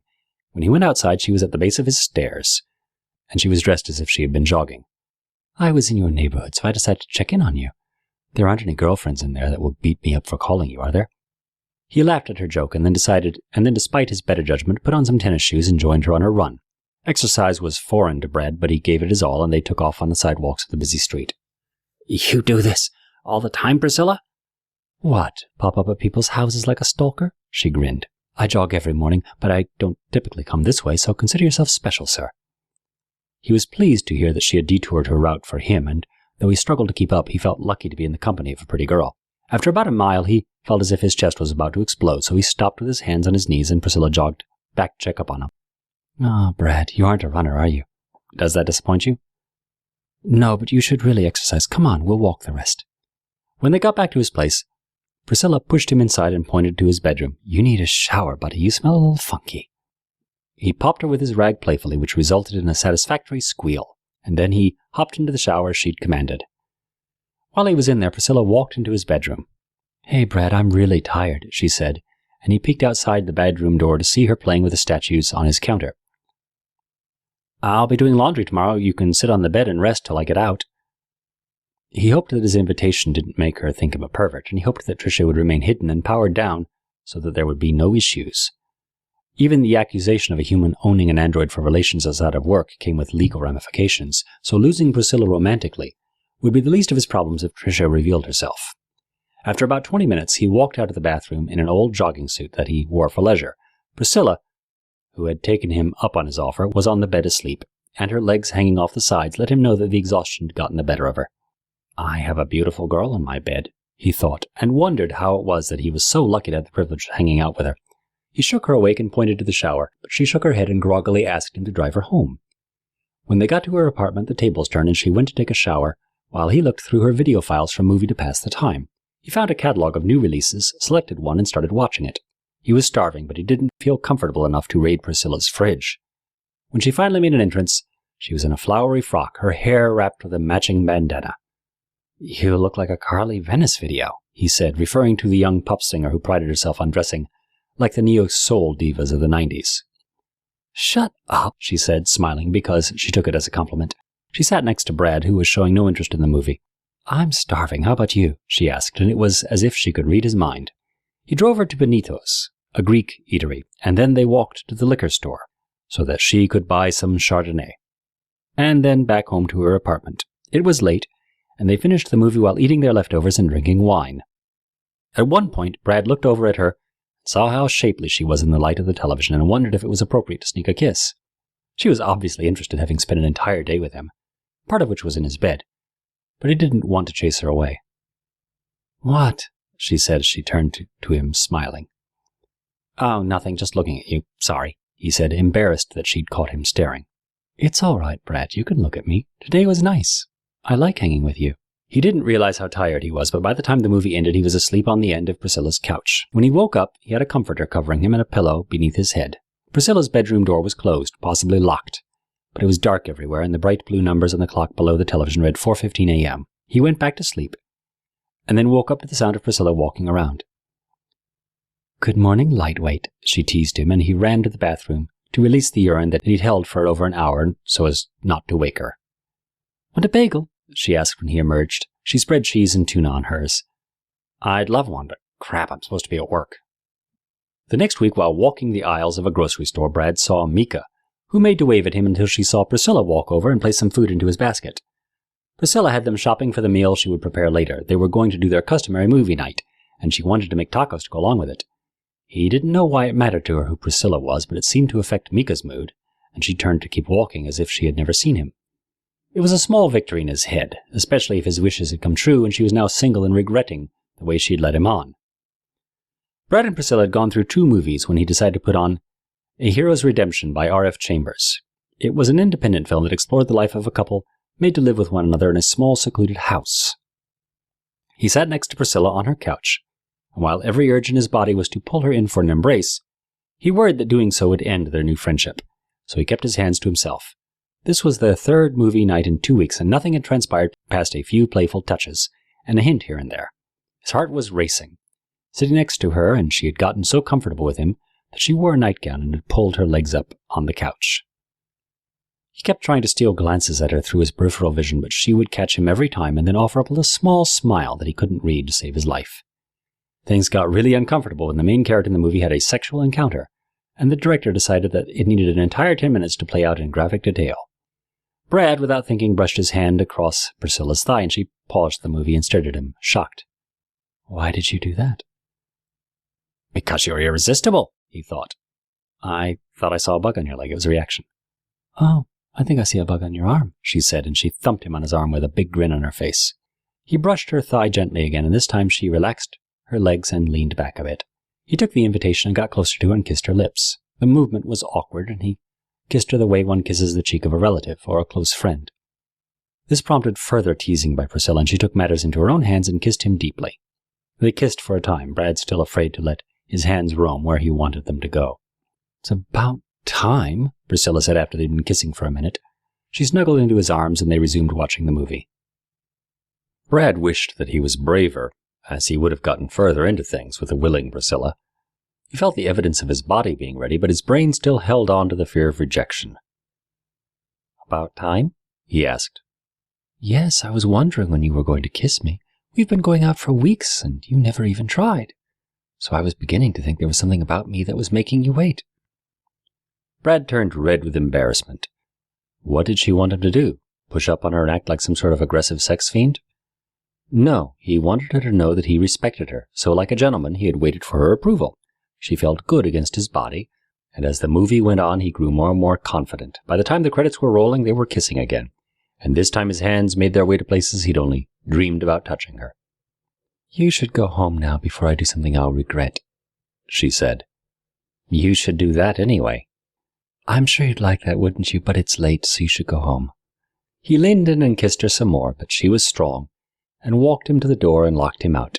It had been a wonderful night, and this was evidenced by the big smile he had on his face as he walked out to his car. The taste of Priscilla's lips was still fresh in his mind, and it was hard to think about anything else. His vision seemed cloudy and hazy, but he had been drinking, so he squeezed his eyes tight and opened them, trying in vain to sober up as he found his car and headed home. Inside the apartment, Tricia was missing, and he looked in all of his closets before turning on the lights to find her asleep on the couch. The haziness of his vision passed, and he kissed her gently on the forehead before going into the bedroom. What was he going to do with her? Should he introduce her to Priscilla now, so she would be aware of his life's work? Or should he wait until they were further into their relationship? It was a relationship, right?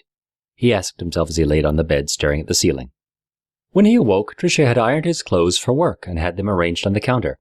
He looked around for her, but she was nowhere to be found.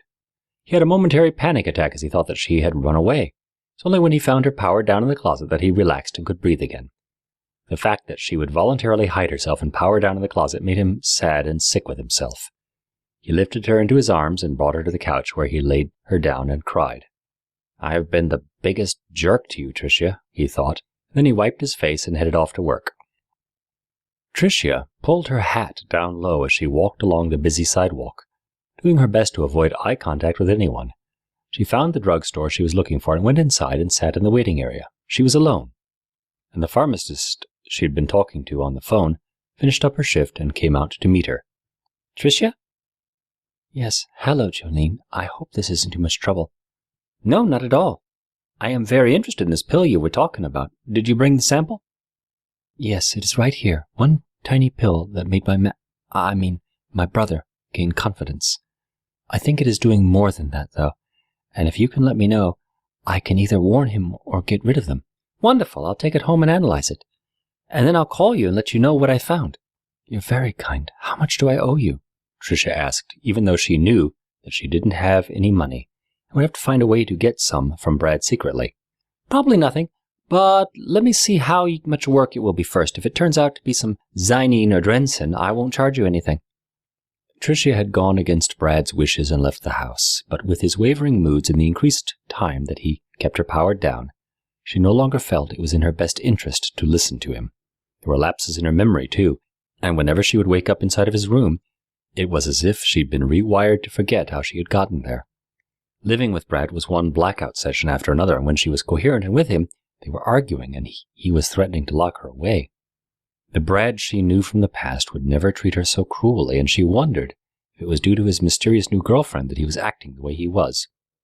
She walked back to the apartment slowly, letting the sound of the city and the contact with the people embed into her memory banks for the times in the future when she would be locked away.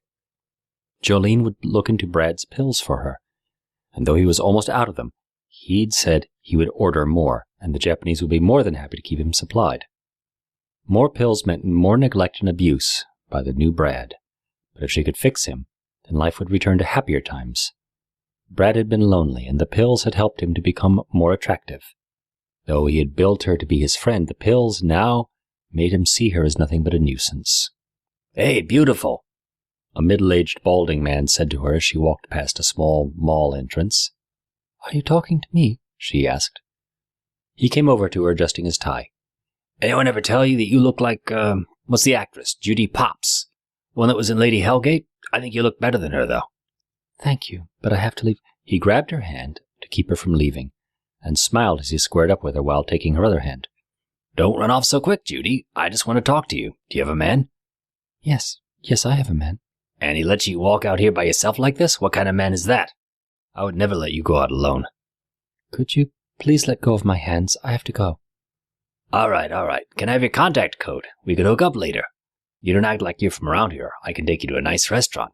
I'm telling you, the one I have in mind, they have the best ribeye." "No, thank you," Tricia said, and she walked away from him quickly, crossing her arms over her chest to stop her breasts from bouncing, and keeping her head low to avoid any other would-be suitors. "I must not come out alone again," she said to herself. When she got near her apartment complex, she ran inside and locked the door. Stepping into the apartment after her traumatic encounter, Tricia began to notice things she had looked past when she was still confined there. The place was a dump, and Brad hadn't bothered to straighten up the way he used to when he was a student. The classic neat freak now had sketch papers everywhere, and the kitchen held discarded dishes from days past. There were half-finished beers and what appeared to be 2 bowls of old fried rice. There was a noticeable stench of rotted food coming from the kitchen, and a roach scurried across the wall. So Tricia proceeded to clean it all up and put the place in order. She would not allow Brad to make her into a servant droid, like many of his friends had. But she knew that a clean house would help his psyche, so she got right to it.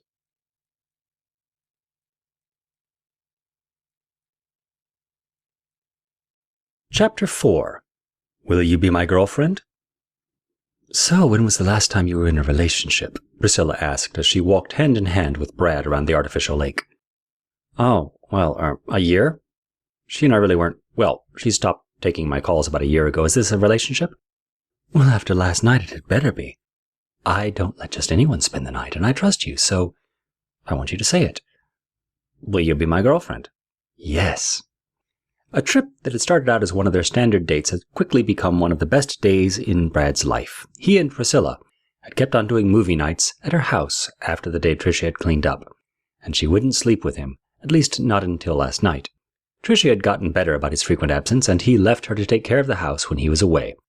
Especially since he practically lived with Priscilla, whose home was amazing. He found it strange that after visiting his home and commenting on how cozy it was, Priscilla seemed unwilling to hang out there or ask questions about it. So he spent most of his time at her place, eating her food, watching her television, and being with her.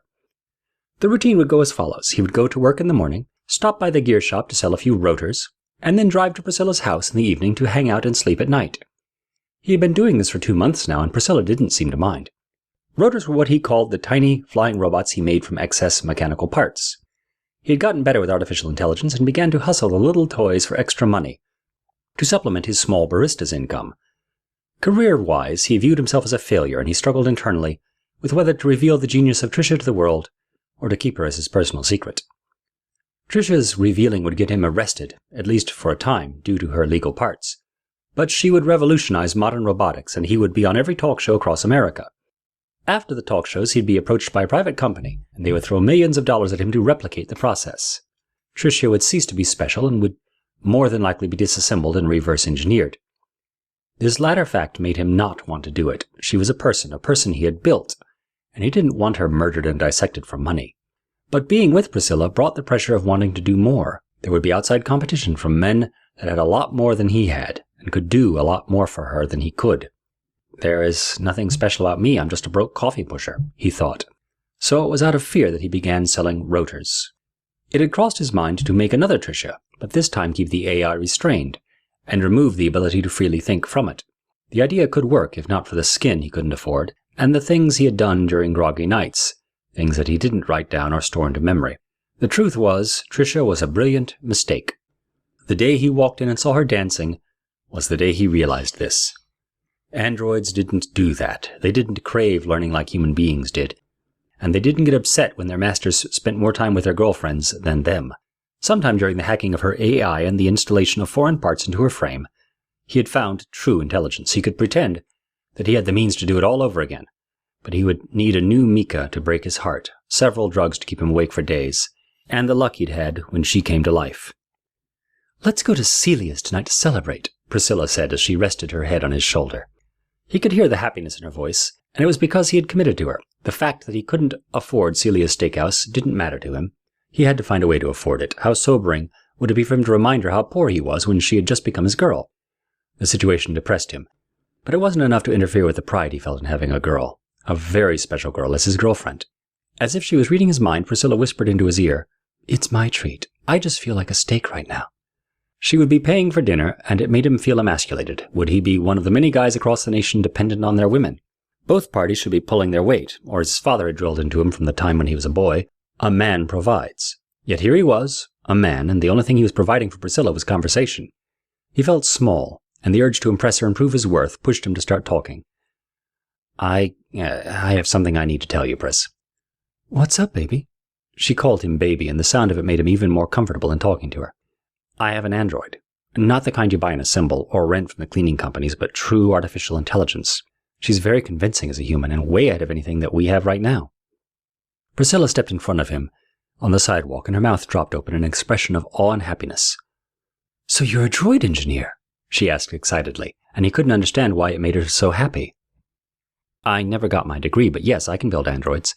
Tricia, the droid I'm telling you about, was my first try at it, and she is brilliant. I can take you to meet her if you'd like." "No, it's okay. Androids scare me a bit, to be honest. To hear that you've built one to be so real, well, she would give me nightmares. Don't get me wrong, I'm all for technological advancement. But what happens when she gets too upset or malfunctions due to coming in contact with a network virus or something? She could kill you. I think that it's so hot that you're like a mad scientist genius or something, but knowing is good enough for me. Let's go get some steaks. I'm freaking starving." While Brad considered the paranoid technophobia to be a massive letdown on the part of Priscilla, he felt more comfortable with her paying for his meal after she perked up about his passion. She was content in knowing that he had great potential as an inventor, and now he would just have to actually work at it instead of sticking to his poor life of mixing coffee and watching television. Her fear of androids also meant that there would be no future for her and Tricia in the same vicinity. For now he would have to keep Tricia at his apartment and continue to stay with Priscilla. In time she would come around, especially after seeing how wonderful Tricia was. At least that's what he hoped. But for now, life was good. And he had a real girlfriend. "Tricia, how long has your brother been taking these drugs?" asked Jolene, the pharmacist. She had a worried tone in her voice, and it let Tricia know that she had bad news. Brad had been gone for a few days, and while it was okay that he'd gotten serious with Priscilla, it was unlike him to stay out so long without checking in. He had taken the pills with him, so the plan to switch them out or destroy them all had been delayed. "He's been taking them for over a year now. When they run out, he orders more." "I'm sorry for what I'm going to tell you, but there may only be a short time to help him. If he's willing to listen to you, the pills have a chemical in it that is known to affect the brain. It makes you feel confident and free in your thought, but it causes damage in the long term. People have died, developed personality disorders, and much, much worse. You need to stop him from taking those pills and check him into a hospital where a doctor can assess his condition. This is really bad, Tricia. And I would advise you to destroy the pills. They would be illegal here, and we don't want people reselling them to make money." "Thank you so much," Tricia said. "I'll find a way to do what you say. How much do I owe you? It sounds like you did a lot of research to get me this information." "It's no charge, hon. Just look after your brother. Give me a call if anything comes up for them. This whole thing has piqued my interest, and if there is anything I can do to help, please don't hesitate to ask." Tricia thanked her once again and hung up the phone. She began to search the house for the pills, and when she found them, she destroyed them. She thought about how easily he could order more, so she hacked into his personal computer and logged into his email to find the correspondence. His dealer's name was Abe, and his email seemed to be routed through the several layers of security. She created a new account on a free email server, and made the credentials similar to Abe's, and coded in an automatic response algorithm. Whenever someone would email his account, it would respond with one of 1,000 unique messages that indicated that the pills would be on their way. She then changed the alias Abe in his email history to be the one that she had just created, eliminating the real Abe completely. Lastly, she sent an email to the supplier telling him that she was Brad's sister, and that he had died from a fatal accident. It took several hours for Tricia to shut down and reroute all the ways Brad could use to get more pills. She knew he'd be persistent, but the things that she had done would be impossible to detect. Despite Tricia's attempts to sabotage Brad's drugs, the last thing he had in his mind were the pills. He was with a girl that liked him. He had come up with a plan to mass-produce his rotors, and even though he spent as much time as he could with Priscilla, he knew that in time he would go to see Tricia and clear the air between them. He sat at Priscilla's table, watching her as she practiced her dance routines in the living room. She was everything he dreamed of, and he couldn't believe he was right there with her, free to love her, touch her, and see her practice the thing that she loved. How could he tell her she was his first love? Priscilla had been his first where the heart was concerned, and he couldn't get her out of his head, no matter how hard he tried. He thought about high school and how he had wanted to end his life. Mom was the one who talked him down from the virtual ledge, and she was the one that had always cared. Mom. When was the last time I called my mom? He thought, stunned at how absent-minded he had been. He looked at his personal device where he had blocked her contact during a fit of rage. That was several months ago. Why did I forget to unblock her? He hopped up and went out on Priscilla's balcony and clicked the icon to call his mother. "Bradley?" A surprised voice screamed into the phone, and he heard her whisper to his father that he had called. His father had cut off money and communication with him, as if this would magically make him re-enroll in school and resume the path of a physician. Mom, I'm so sorry I haven't called you guys. I've been depressed, you know. This whole decision with school and whatnot. But I got better. And I'm working to be an entrepreneur now, so... We were worried sick. Your brother said he went to go find you, but you'd moved and didn't tell anyone where you were going. Tell him to stay away from me. I have nothing to say to that ass. Bradley, he's your brother. And Dad is my father, and they're both money-hungry douchebags with an elitist complex. I called for you, Mom, because I love you, and I want you to know that I'm okay. Oh, my son, that is really good to hear. We miss you so much. When can you visit? Soon, Mom. But listen, I have a girlfriend. Can you believe that? And she's pretty, too. I'll show you. And he got up and snapped a picture of Priscilla kicking her leg up in front of the television as she emulated the dance moves on a video. She is pretty, Brad. I am so happy for you. What's her name? Oh, sorry, yeah, her name's Priscilla White. And she's a dancer and a pharmacist. I can't wait to tell your father. A pharmacist, you say? He would love that. He'd probably love the fact that she's black, too, right, Mom? Don't start. He's getting better about that. He's a piece of work. But anyway, I'll see you again soon, I promise. I miss you. I love you, son. He hung up the phone and sat in silence as he thought about his parents. His mother was an artist that had fallen in love with a stiff doctor who came from a long line of doctors. He was also a conservative bore, with ancient beliefs in racial and class lines that dated back to the Third Great War, and he tried to instill them into his children. His brother, Patrick, was the golden boy that had failed. He went to school and did everything that his father wanted him to do, but couldn't take the pressure, so he changed majors and graduated to make menial wages. He was a bully, and everything Brad remembered about him when they were growing up was Patrick doing everything he could to make his life hell. He walked inside where Priscilla was taking a break from her dancing and snuck up behind her before she could react. He wrapped his arms around her waist and rested his chin on her neck, and she smiled from ear to ear as he swayed with her as if music was playing and they were dancing. Who are you on the phone with? She asked. She turned to face him and put her arms around his neck. That was my mother. I hadn't spoken to her in ages, so I was checking in. Plus, I had to tell her about you and how I was the luckiest man in the world. Stop being so sweet. Maybe I'm the lucky girl. Are you practicing for another performance? Oh, I do carnival every year. I'm going down to Miami next month, so I have to prepare my costume and figure out what I want to do before then. The dancing is to get me into the mood for the Calypso Festival. You should come. I can dress you up and we can have a good time at carnival. That would be great, but it's too short notice. I wouldn't be able to get off work. How long would you be gone for? A couple of weeks. I have family there who want to see me, so it would be a trip to visit plus dance all night like we do every year. The thought of losing her for that long made him anxious, but her smile helped him keep his cool and accept it. He hadn't taken a pill in 3 days, but he didn't feel any less confident than he did when he was taking them daily. Maybe I could spread them out more and save myself some money from reordering them all the time, he thought. He had sent the final journal of the effects to the Japanese a while back, and through his results, along with several others, they had put the pills up for sale in the black market. Earthed Brad, Priscilla teased, with that song-like accent he couldn't get enough of. Sorry, I was just thinking. Been a lot on my mind lately. Well, I was saying that I need to go into work. Will you be here when I get back, or do you have some errands to run? I'm going to check in on my apartment and build out a few more rotors. Call me when you're getting off. We can get dinner or something. Okay, sweetheart, I'll give you a call. And she kissed him before retreating to her room to change for work. Brad was walking on air.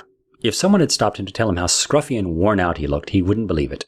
Priscilla loved him, and that was all that mattered for now. Without his pills, he had begun to smoke marijuana to calm his nerves. To think that pot was once illegal in the United States of America, he thought as he smiled and took in the high-rises and the flying cars that zipped this way and that on their designated airways. Hell, alcohol had been outlawed at one point, too. Now the vices that were outlawed were even stranger. There were laws against loving and marrying machines, which brought in the need for android restraints. There were laws against littering, which carried some of the harshest penalties. Tricia, in terms of what he meant to her, was an illegal android. If the authorities knew that she existed, he would get up to a month's time in jail. He knew the risks, and it made him paranoid. But for a young man with a foxy Trinidadian girlfriend in the city of Seattle, life, at least for the moment, was grand. He strode along the sidewalk towards the cafe, but his mood started to darken quickly. He didn't know what had come over him, but he wasn't feeling good enough for the world.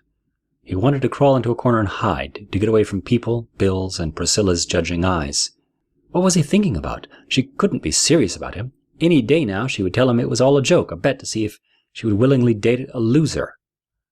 He skipped the cafe and found a bar. There was a basketball game on and a bunch of excited old men that looked like they spent most of their time there. Sitting down near the corner, he asked the bartender to give him a shot of rum, and he nursed it and thought on his miserable life. By the time he was finished, he was seated on the curb in front of the closed bar. The streets were emptying out, and the droid patrol was asking drunks like himself that they needed a ride home. He dragged his tired body home to his apartment and vomited in the toilet. Tricia, who was quite surprised to see him, helped him clean up, and then she gave him several pills to help him get through it. "I need my pills," he said to her, and she stared at him as if confused. "Pills, Tricia, the Japanese ones. They're in that closet over there. Get them for me, will you?" She walked slowly to the closet and grabbed the bottle to bring it out to him. "Thanks, Trish, you're a lifesaver," he said to her and swallowed one quickly. Tricia watched him to see if there would be any recognition of her having switched the pills out for store-bought headache relief. He sat still for a time, as if he expected a reaction, then moved to the couch and switched on the television before motioning for Tricia to join him. "Why did I have to make you so hot?" he said to her in a drunken stupor.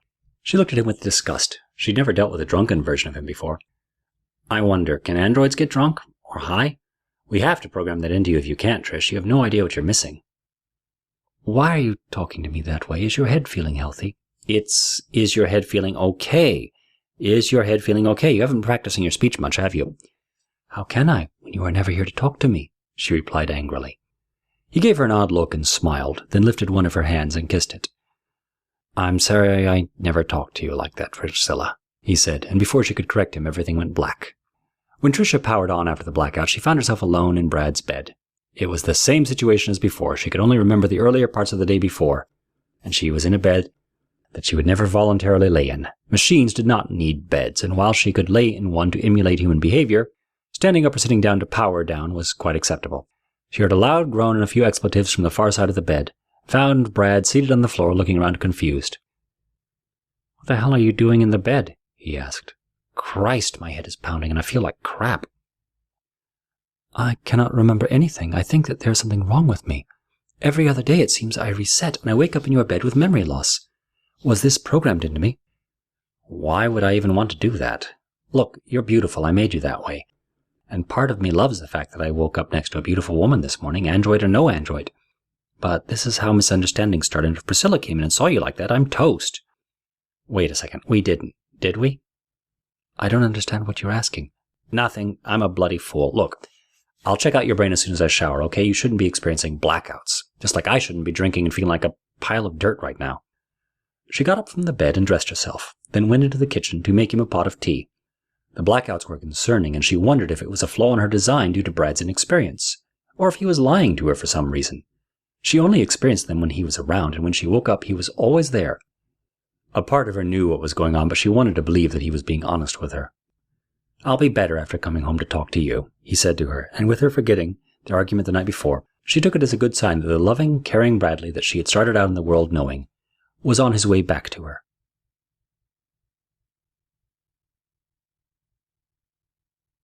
Chapter 5. Mechanophilia. While Brad was generally happy when he was with Priscilla, he was a completely different animal when it came to her being around other men.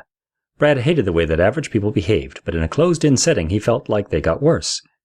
Men would push up on women they saw with weaker men, and if they weren't strong enough to keep them at bay, those weaker guys would end up alone by the end of the night. So when Priscilla showed up with tickets to a college basketball game that she had scored from a coworker, he was not very excited to go. "Don't you like sports?" she asked. He hesitated in giving her an answer. He felt funny telling her no. It was one of those loaded questions that brought into question his manhood and normality, that he knew she didn't realize was a bit offensive. "Of course I like sports. Everybody likes sports." He lied. But she was insistent, and eventually he caved. She dressed in jogging pants and a tank top, representing the home team, but he decided to wear the same jeans and t-shirt he was in. She looked at him as if he was hopeless when she saw this, but took it in stride as they headed out together, hand in hand, and happy. It won't be so bad, he told himself as they stood in the slow line that flowed into the building. The outside of the auditorium looked like a classic bowl-shaped arena that had carried sports since the age of the Roman gladiators, but inside it was a marvel of modern engineering. "This is a college auditorium?" he asked Priscilla as they walked around the lit corridor that bordered the raised stage. Floating ads popped up in front of them as they made their way to their seats.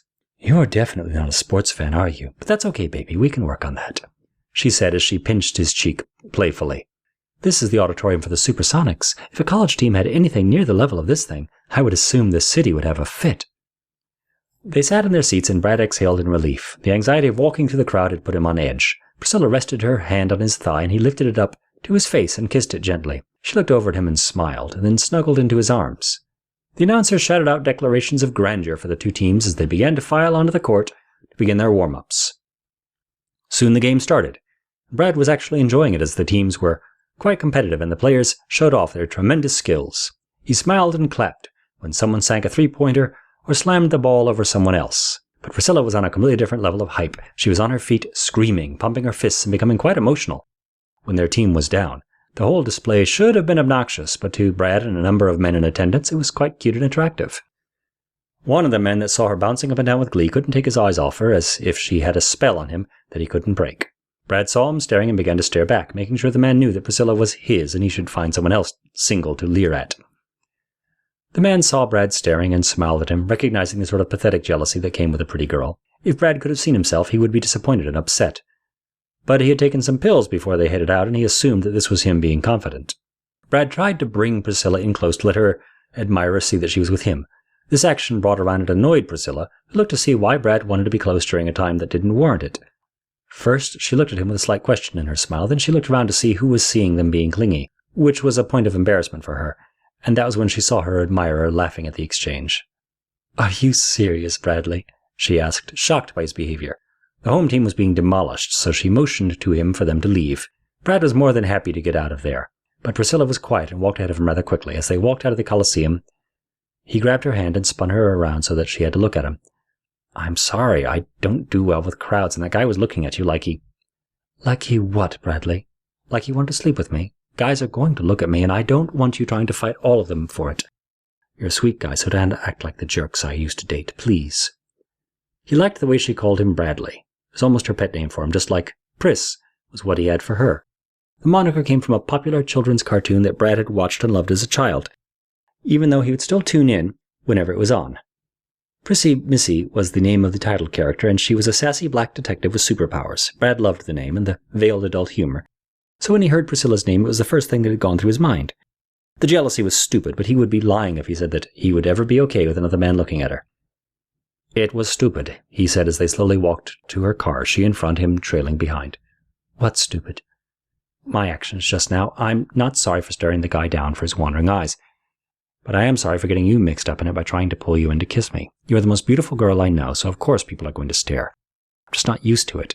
This is all a new experience for me." "I'm still mad at you, but I won't lie. You make me feel like a queen. You're different, and this is why what you did just now is so not you. Who cares if some creep stares at me? We all have eyes, and I didn't even notice it. Life is too short to be so petty."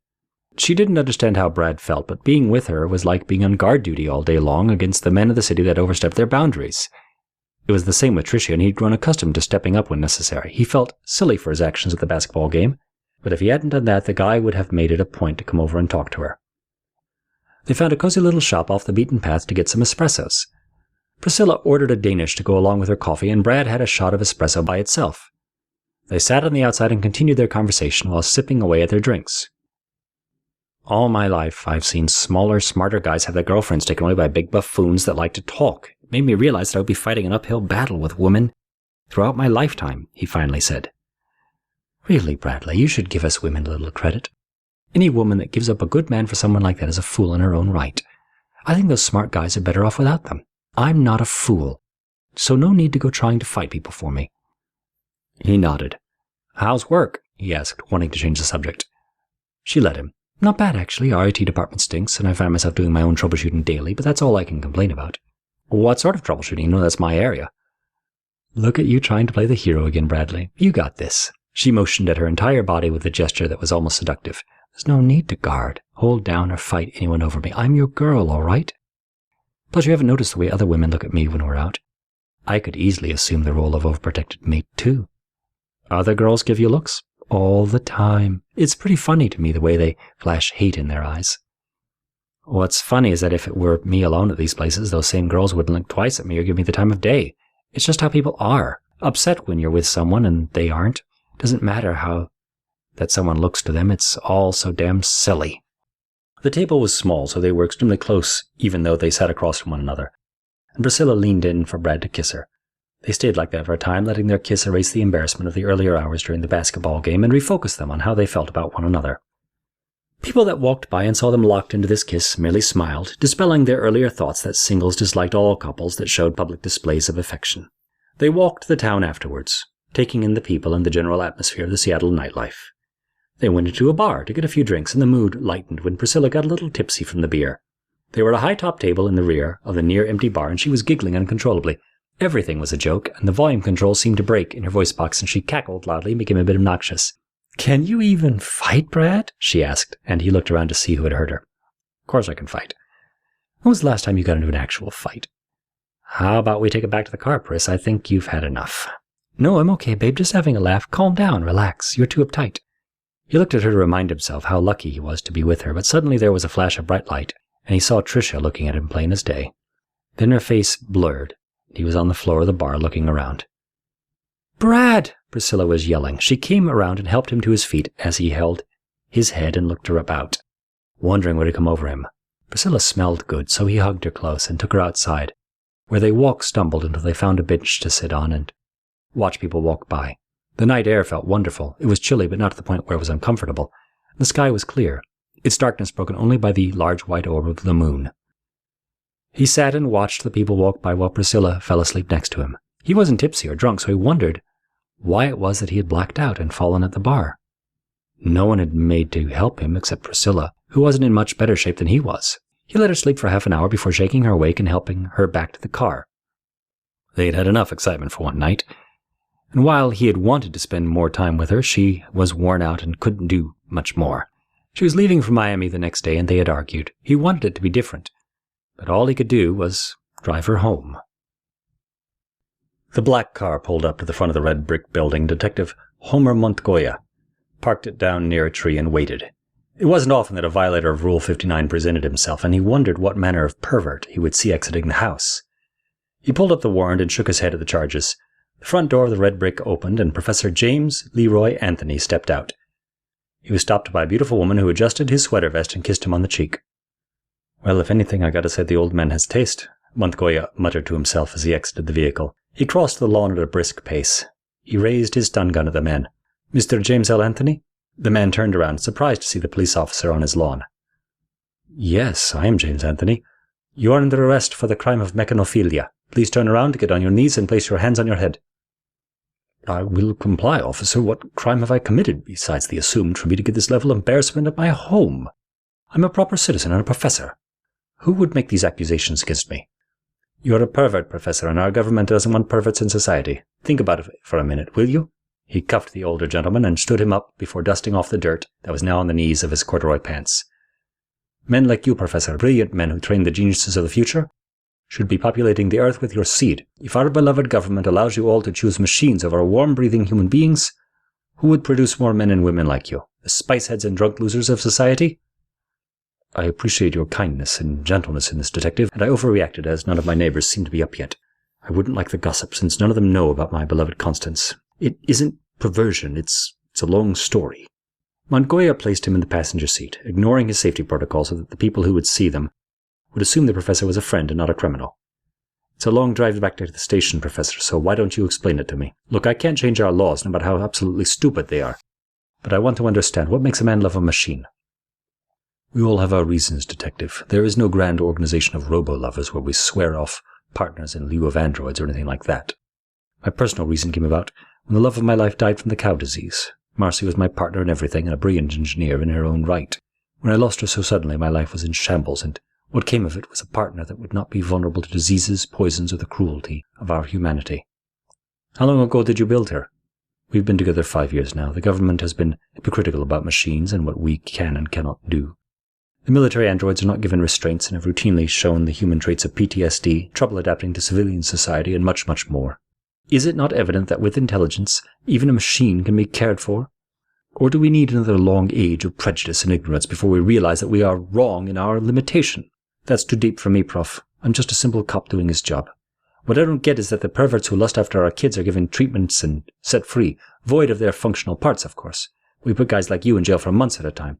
I would love to let you go, delete the paperwork, and pretend that I never saw you, but I guess you haven't been watching the news. You're part of our large-scale crackdown on robo-lovers." J.L. Anthony sat back quietly and thought on his long career. They would lock him up for a month and he would lose his job at the university. Even worse, they would take Constance away from him. She would be restrained and her memory wiped. Then she would more than likely be converted into a servant. The tears fell from his eyes and he thought about life without her. She was his everything, and even though the detective was nice and respectful, he couldn't stop what would become the end of a long and illustrious career. I appreciate your taking the time and hearing my side, Detective. You have a kind heart, and I wish you a long and prosperous career. Whoa, don't be so morbid, Professor. Sound like life itself is over. You know that all of this is a political show, right? Some schlep is running for governor and wants to show the religious types that he's all about the sanctity of good, straight relationships. Consider it a month's vacation, and then afterwards you go back to your life of pencils and mechanics. I wish it were that easy, young man, but even an android can't be replaced when love is involved. I am truly sorry. He pushed open the door and jumped. They were on the topmost highway, which was well above the tallest buildings in the city, and before Montoya could react, he was plummeting to his death. He fell through the mid-level and lower highways, smashing into cars as he did, and was dead before landing in front of a crowd of people looking to cross the street. The fall brought about a chaotic stampede of panic. People were not used to seeing someone die, let alone someone falling from several stories above on the secure highway. Ah, damn it! Montoya yelled, as he thought about how he would explain the old man being in the front seat. He shifted gears and made to land, but there would be no explanation for the suicide. For all he knew, he was in a world of trouble due to the professor's decision. J.L. Anthony was a legend in the robotics world, and his death would bring about a large discussion on androids. People would once again question why the laws against loving an artificial human were so harsh, and wonder if the police department executed him. On top of that, the fact that many people saw the professor's wife being an android as a minor, personal thing, meant that his suicide would be deemed unnecessary, and the fault of the police department and their government puppet masters. When Brad had shown the professor his progress on Tricia, the old man had beamed with pride. At the time, Brad thought his excitement was due to him going above and beyond on the assignment, but Dr. Anthony was elated that Tricia was similar to what he had done with his wife, Constance. After the suicide, the internet went ballistic. Every other country had feedback on the United States record of repressive laws. Everyone knew that religion was to blame for the country's motivation, and old arguments resurfaced in the community. The death and the fact that the professor had an android for a wife brought out android activists. They rallied for Constance's release to them, since androids in a case like this would be sent to a chop shop to die. The peaceful city of Seattle turned violent, and young people flooded the streets in protest, refusing to comply with the police until Constance was freed. Brad, tearful and saddened at his mentor's death, joined in with the protesters, and he took Tricia with him. It was the first time she had been outside in a long time, and while the cause was important, she glowed simply by being part of the experience. She loved having the opportunity to fight for her own rights. Every day they would march out there with signs that read, "Hypocrite," and scream at the police that tried in vain to keep order. Occasionally the police would fire canisters into the crowd, which would emit a white smoke that made them feel sleepy or quiet them down for a time. People began to wear masks, and things heated up, even resulting in a few people getting shot. After a week had passed, Brad seemed tired of protesting. He had been talking daily to Priscilla while she was away, and when she came back in town, he disappeared from Tricia's side to see her. He was so excited to see Priscilla that he told Tricia that she could freely come and go as she pleased. When he left, Tricia took the opportunity to walk around the city.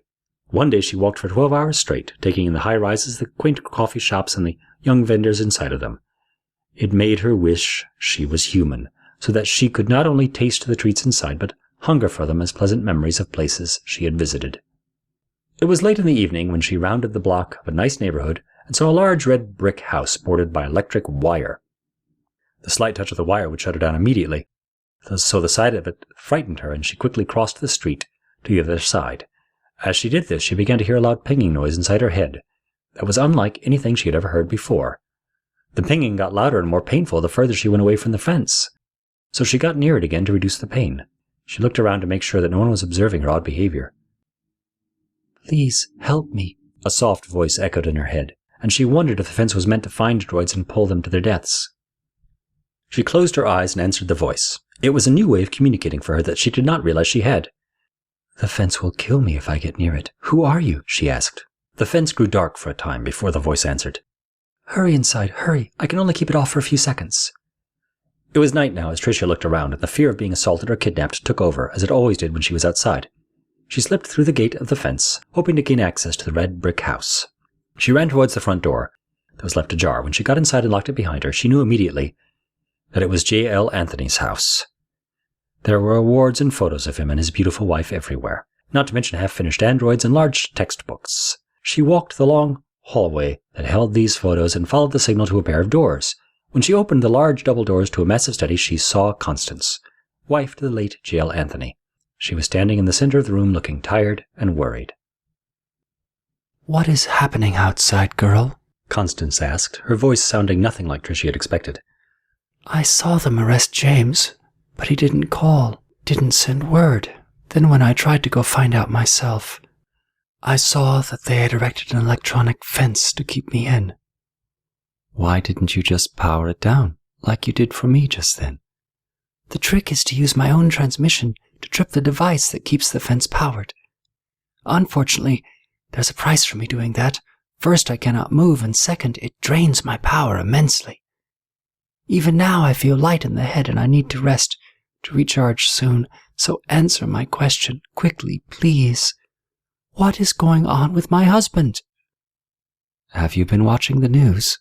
"I have, but I refuse to believe any of it. Why would James kill himself? They say he did it because he was ashamed of me. That makes no sense." "It doesn't make sense because the media is lying. Your husband chose to leave this world because they were going to ruin his life and destroy you in the process. They arrested him for Mechanophilia, and he would have been fired from his job in disgrace.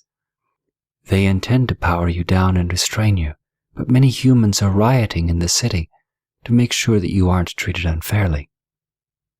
She gracefully walked over to Tricia and hugged her tightly, and as Tricia returned the gesture, she couldn't believe how good it felt.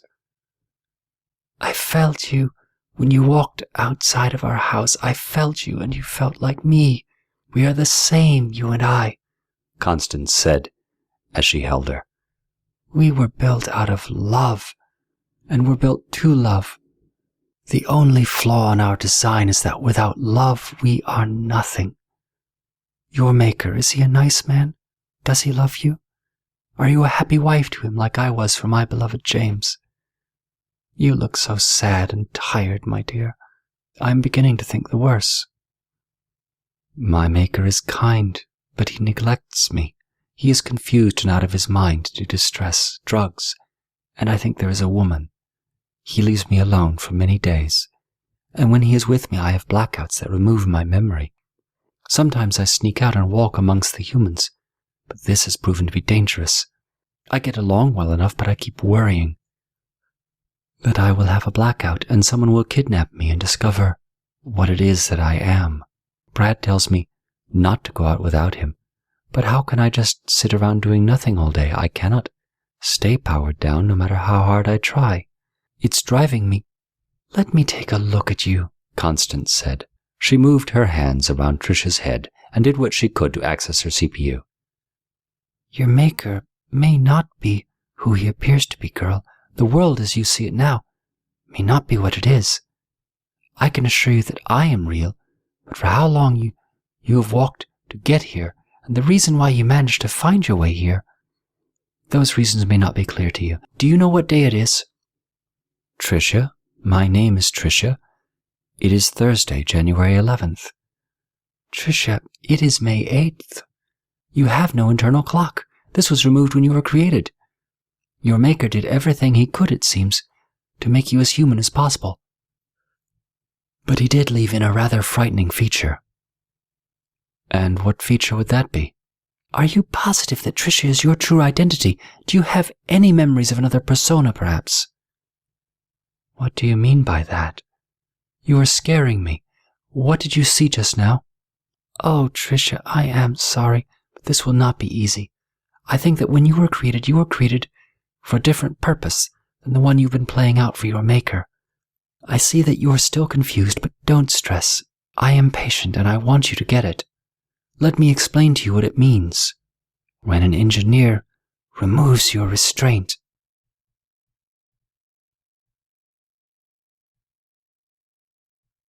Chapter 6. Bye-bye Birdy. Brad drove out to Priscilla's apartment complex and ran up the stairs to surprise her. With Tricia's help, he had sold enough rotors to buy her an engagement ring, and the plan was to make it a date night. After dinner at Celia's, he would fall to one knee and propose. It was too fast, and he knew it, but he didn't want to take any chances in losing her, especially with his ongoing dark moods. He placed his card against the door, but it flashed red instead of the familiar green. Come on, why isn't it working? He asked himself. He kept on trying before loudly knocking on the door. He heard footsteps running to the door, and he forced a smile as he adjusted his tie and straightened his shoulders to greet her. "What do you want?" an old woman said as he came to the door. She looked tired and sleepy. Behind her and inside of the apartment, Brad could see a sleeping old man, and the walls had an ugly wallpaper that made the place seem ancient. "Priscilla White, is she here?" he asked, confused. The old woman shook her head and slammed the door. He checked his key several times to make sure that it was right. 153B, that was the number on the door he stood in front of. He tried a few doors adjacent to it and was met with either hostile residents or nice ones that felt sorry for him. He ran back to his car and looked for a contact code to call her. "Why can't I find her in here?" he asked out loud as he scrolled up and down his list of contacts, all to no avail. "This isn't funny! This isn't funny!" he yelled, and then punched the steering wheel until his knuckles were bruised. There is no way that a person can up and vanish into thin air. He looked at the apartment buildings, which were not as nice as he remembered them, and there was no sign of Priscilla's car in the garage. "This is so freaking weird," he said. He drove to his apartment. It was clean and quiet, the way Tricia had left it when she had gone off on her stroll. He turned on his computer and began to browse for the correspondence that he would have had with Priscilla, but it was as if he had dreamt the entire year of pleasure he had with her. A day's worth of searching to find Priscilla turned into panic, as Brad began to remember what it was like to live without her in his life. He needed to be reassured of his sanity to know that Priscilla was merely playing a prank, and that they would be reunited within a day's time. Maybe Tricia knows something, he thought, as he pulled open the closet door and flipped the light on to see her. The lights came onto an empty room, and he looked around as if she had somehow snuck behind him. "Priscilla's gone, and now Trish. What the hell is going on?" he asked out loud, as he went to every door within his apartment and pulled them open, hoping to find his android. Tricia was gone. Or she had been stolen. But as unfortunate as that was, the bigger issue was that his very human girlfriend was gone without a trace. He tore the place apart for hours before falling on his bed exhausted. He recalled a time when he was at Priscilla's house and she was dancing. She was always dancing, and this particular time was special. He had called his mother, and he'd uploaded a photo to her. The memory snapped him back into reality, and he called his mother, skipping the greeting to ask if she still had the photo.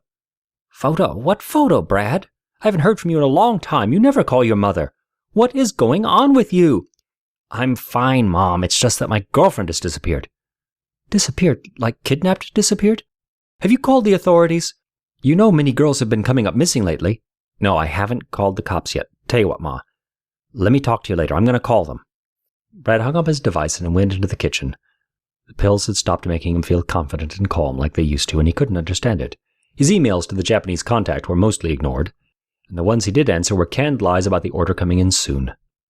His body was craving them, but he'd used them all up and he had no hope of refilling his supply. To make up for the way he was used to feeling, Brad began to drink and ingest nasal spice whenever he could afford it. The spice made him jumpy, and there were segments of his short-term memory that were missing. It hadn't mattered much to Priscilla that he was his old, awkward self, but he didn't like being that guy, and dark thoughts were again clouding his mind. He called the police and put in a missing persons report for Priscilla. He was crying on the phone, and he didn't realize that he had poured himself a drink as he sat at the table. He tried to shift his focus to where Tricia was, but the loss of Priscilla was too strong, but out of his mind. He thought about the tracker that all Android kits came with, but he had removed it from Tricia's frame. She was fully autonomous, but very much like a child when it came to safety. If someone had broken in to try and rob him, they would have found the beautiful android asleep in his closet. Unrestrained advanced androids were illegal to own, but this did not stop gangsters and pimps from kidnapping them and selling them into prostitution. Androids were not as vulnerable to the STIs, mental trauma, and aging as a human was, so high-level pimps would run out android girls. Tricia was a sophisticated build that could fool anyone that she was human, so the price she would go for would be remarkable. If this was her fate, he would never see her again. The police let him know they would keep him updated on the case, but this was not enough for him, so he drove out to Priscilla's apartment again. He staked it out for hours, even though his hunger made him want to give up. It grew dark. There was still no trace of Priscilla coming or going. When his phone rang, he expected it to be the police telling him they found her, but what he got instead was his mother. "Hey, Mom." "Brad, I found the picture you sent me. I'd saved it to show your father, so I'm sending it to you now." He placed the device into the internal matrix of his car, and the windshield darkened and became a replica of the device's screen. A photo popped up of Tricia dancing in front of the television, like the day he saw her and promised her skin. The photo was new to him, and he didn't remember taking it, or watching Tricia dance in the skimpy outfit that was in the photo. Was I high? He asked himself. He sat stunned, staring at it, wondering why it was he couldn't remember. Is that her, Brad? She's very pretty. Your father bragged about you to his colleagues for a whole month when he saw that picture. Did you call the police? I really hope that she's okay. Wrong girl, Mom, he said sadly, and his heart began to race as he wondered about his memory lapse. Why was it so vivid in his mind that he had taken a photo of Priscilla and sent it to his mother? They had even discussed her nationality, and why was it all so vivid? He hung up with his mother, and then called the cafe to ask if he could have the morning off. Susan answered the phone as if she was surprised to hear him, and when he asked her to get time off, she laughed, as if he had told her the best joke in the world. Of course you can have the morning off, Brad, you hilarious junkie loser. Do you not remember walking out on us last week? Tell me, Your Highness, how was sunny Trinidad? I'm not sure how you rich party types get down on vacation, so if you could share some of your stories with me, I'd love to hear them. He hung up on her and hit his head with the heel of his hand to see if he could jog his memory back into commission. Am I still smart? He wondered. He began giving himself complex math equations to see if he could still solve them. Without brains, how good was he to anyone? If he couldn't remember quitting his job, and which of the two women in his life he'd sent photos to his mother of, he was that much closer to becoming a moron. He began to cry again as the fear of losing everything loomed even closer to reality. His eyes found their way to an old pill bottle. He had loved the way the pills had made him feel. They had brought Priscilla into his life and allowed him to take Tricia to a level that no other android he knew of had attained. Without the pills, he hated himself, and without Priscilla, he had no love and support. Depression reared its ugly head, and he sat drumming the table rapidly with his fingers. Losing Priscilla felt like losing several limbs, but without Tricia, his life's work, and his sign to the world that he was somebody, he felt no reason to go on. He had to find Priscilla. He had to know that she was okay. So without planning or thinking better of it, he packed a bag and headed out to investigate. Tricia opened the door to their apartment, expecting to find it clean and orderly, the way she left it, but what she found was chaos. Brad had torn the place apart, and she assumed that he had been looking for her. She hoped he was okay and that he wasn't running the streets looking to see if she was in trouble. The rioting had still been going on in the streets, but the government decided it would be in everyone's best interest if Constance was restrained, but released to the activists, with a tracker and probationary check-ins to make sure she stayed restrained. The move had prompted Tricia to shorten her stay, and she had run back home in order to avoid discovery. The activists were okay with the decision, so things settled down in Seattle. On a worldwide scale, however, the fighting continued for the rights of humans that wanted to love their androids. When she flipped open the computer to track the history, she saw where Brad had searched several engines and databases for the name Priscilla White and came up empty-handed. She saw where he had hit the wall, where his tears had fallen, and she felt saddened that he was going through the sort of pain that he was. She decided that she would find a way to help him, but first she had to find him, and she didn't know where to start. Constance had given Tricia a sizable sum of money to help her to become more independent in the world. It would allow her to go places and do things that she couldn't before. One of these things was to hire a private investigator. She found her way to the office of a Mr. Homer Montoya. He was a former star detective on the police force who had been fired for unknown reasons. Tricia knew of him because of his commercials on television. He was a robo-rights activist, and as the commercial said, he could find anything if the price was right. She walked inside the small plaza in the late afternoon and approached his tiny office when she made out the badly designed sign that read, Montoya P.I. He was clean-cut and had really nice black hair that was rather unique due to the pattern that his gray hair grew within it. He was in a well-tailored suit and old-style black-and-white wingtip shoes. A large and genuine smile crossed his tanned face as he stood up to greet her upon her entry. Senora, he said to her without breaking the smile. She nodded and took a seat in front of his desk. My name is Homer Montoya. What can I do for you on this lovely afternoon? Thank you, Mr. Montoya. My name is Tricia. I have a friend that has gone missing. Her name is Priscilla White. She's very pretty, has brown skin. Do you have a photo of your friend, Miss Tricia?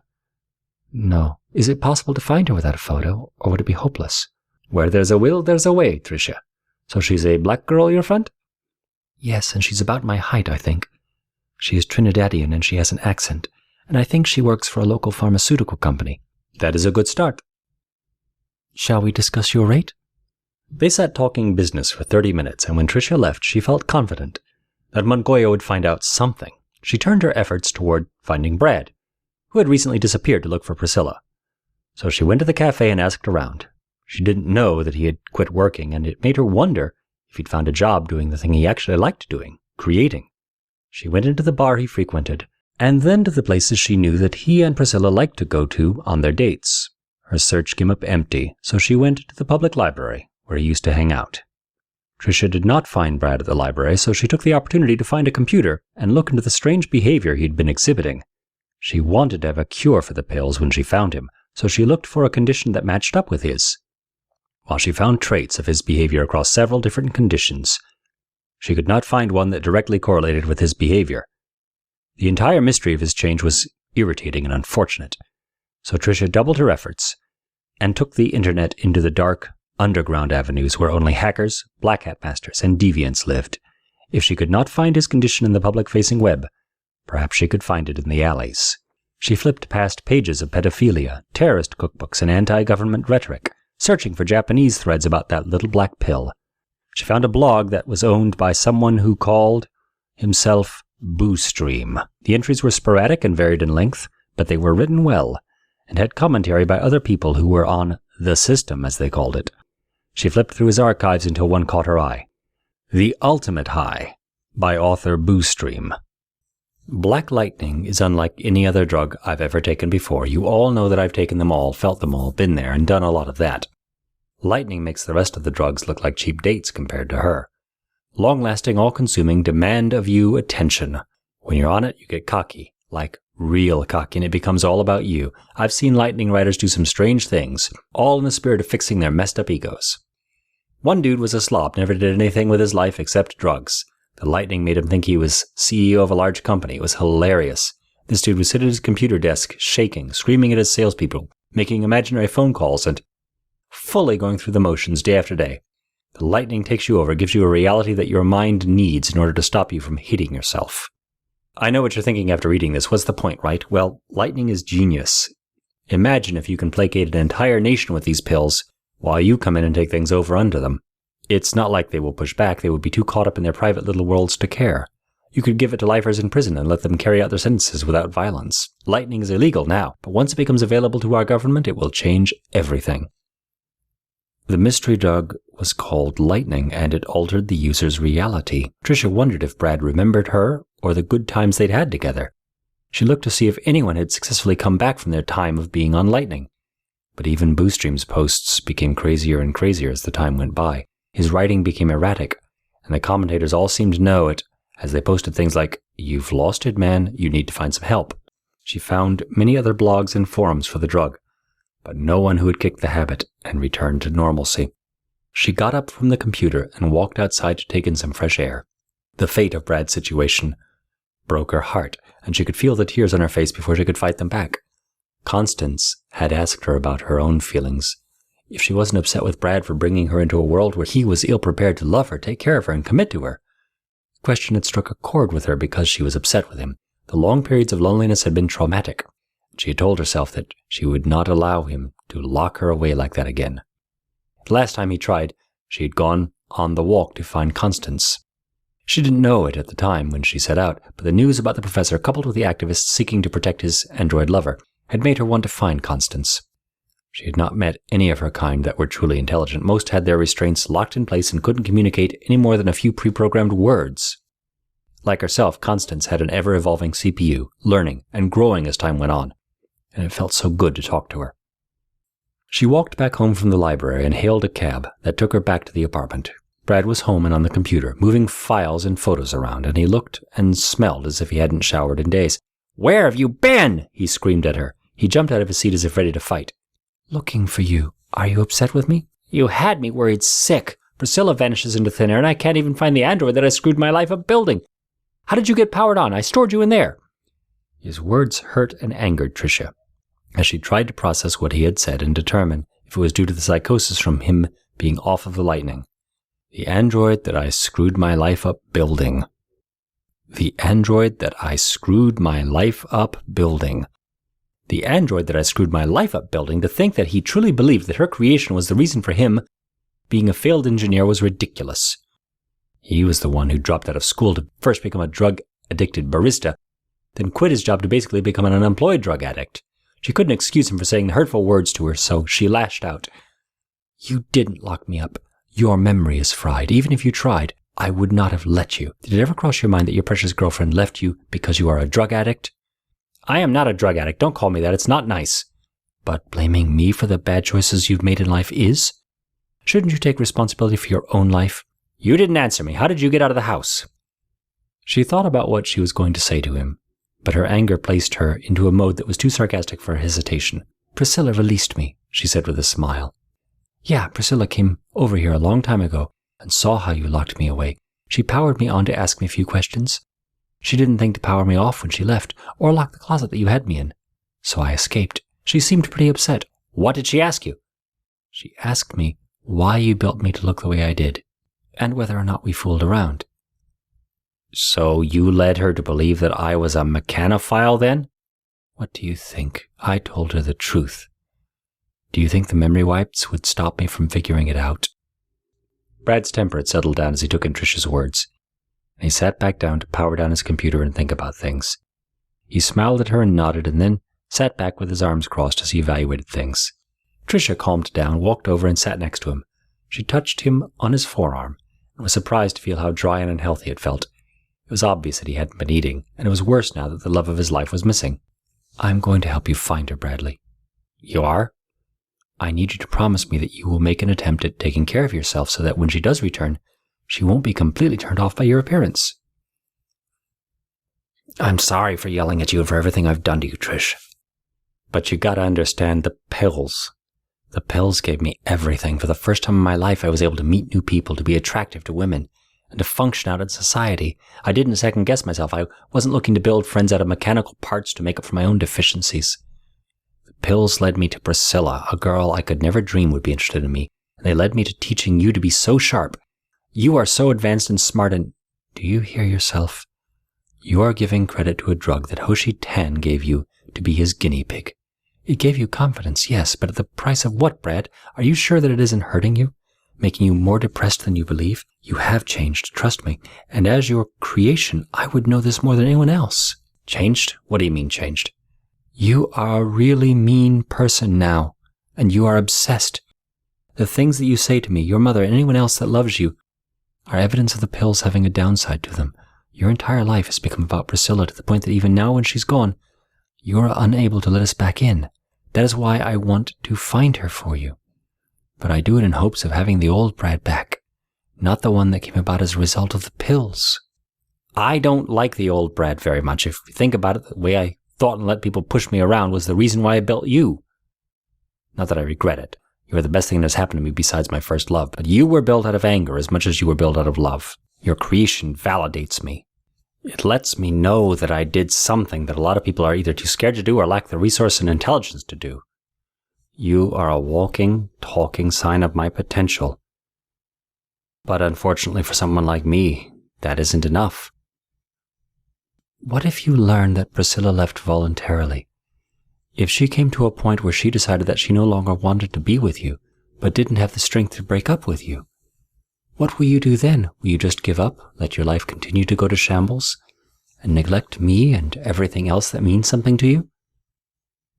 I don't want to think about that right now. It just seems like a really dark place that I don't want to go right now. I've lost so much, and Priscilla was my future. With her gone, There was a time when you told me that I was your future. I think you need to go back to that thought process, Brad. You built me to love you, and I do. I think that you need to stand up and get back to form, and in the meantime, I will help you find your missing girlfriend.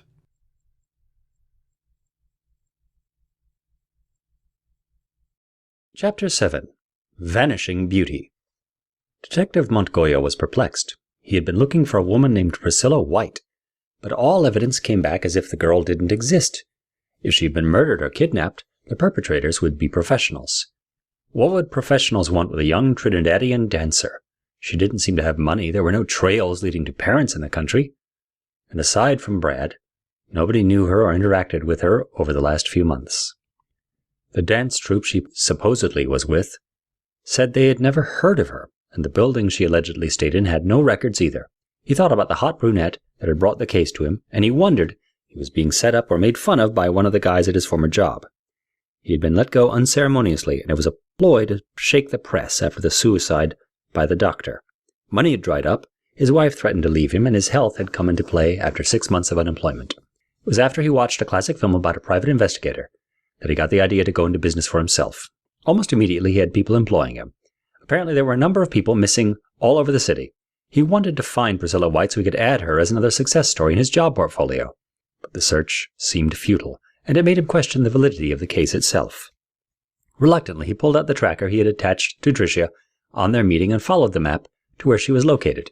He parked outside of Brad's apartment, cut his lights, and waited there to see if she would emerge with Priscilla White, since she was obviously lying to him.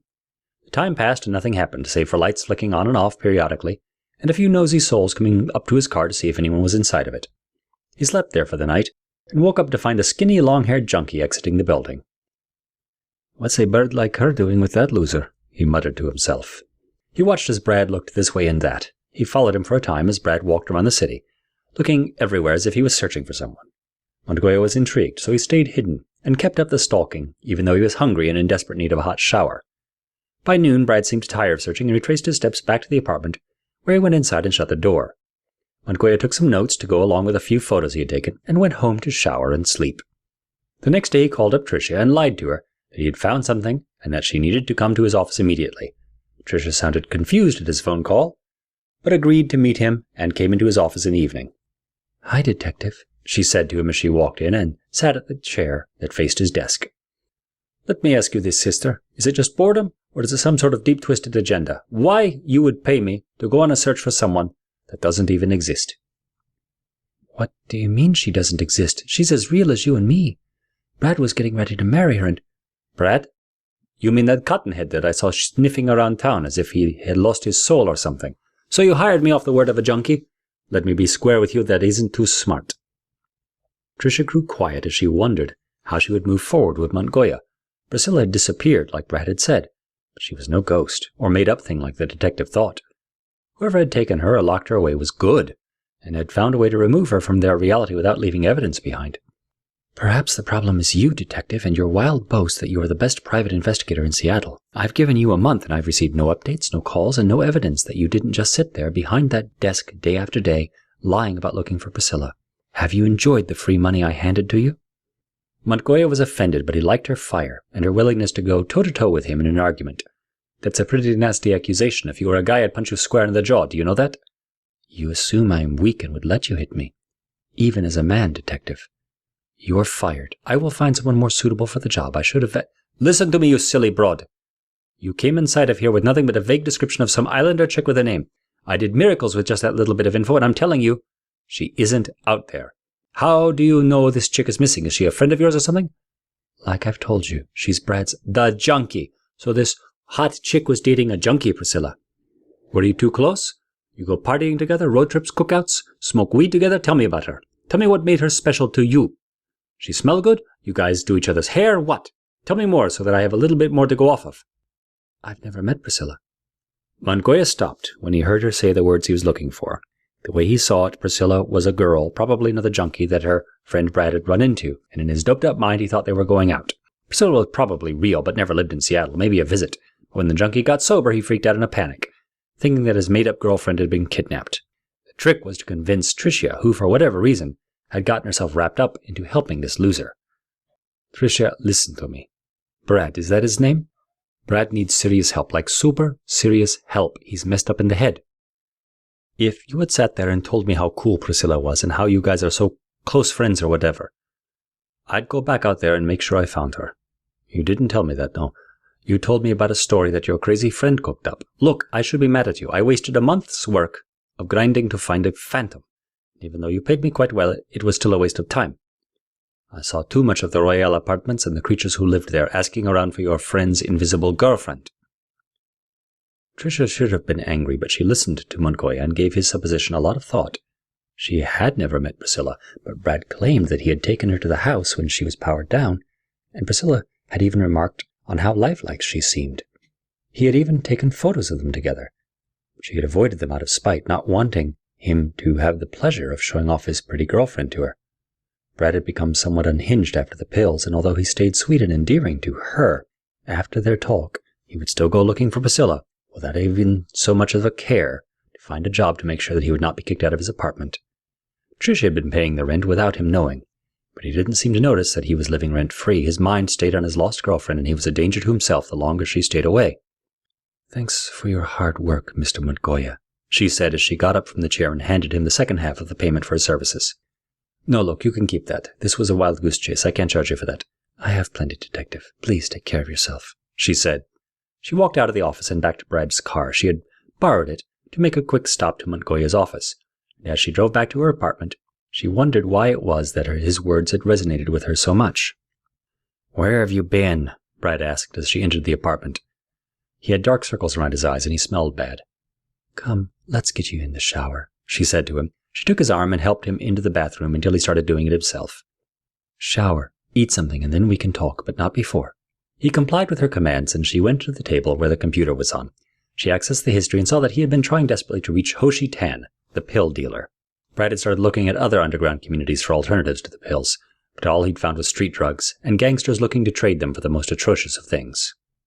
Montgoya had called Brad a junkie, and he was acting very much like one. She was tempted to commit him to a place that would help him, but she knew that he wouldn't let her do it, and would find a way to escape to hurt himself again.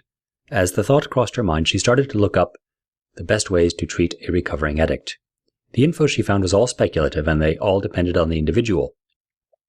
She saw a number of rotors on the desk that he had tried to build over the week.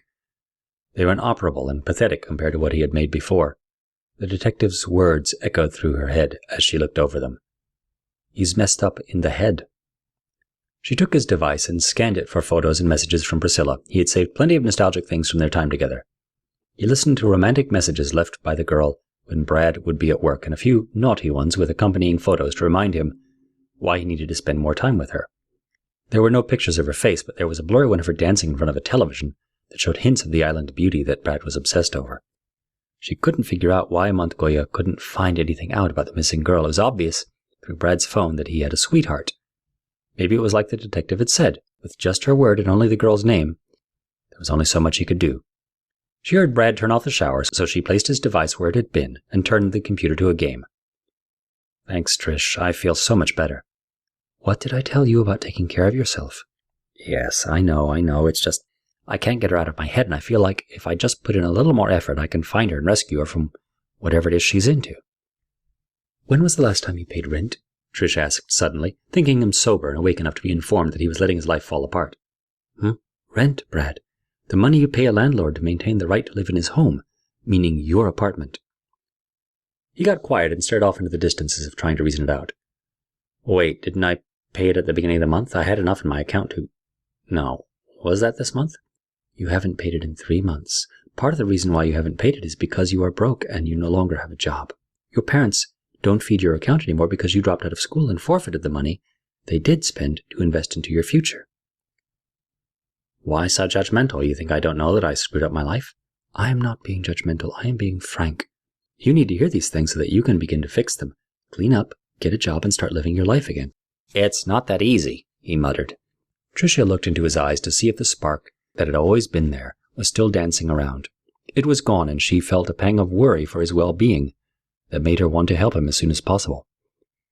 "Brad, you need to rest. You look worn through. Let's get you into the bed, and I will go back to working at your rotors so that you can at least sell these once again. Does this sound okay?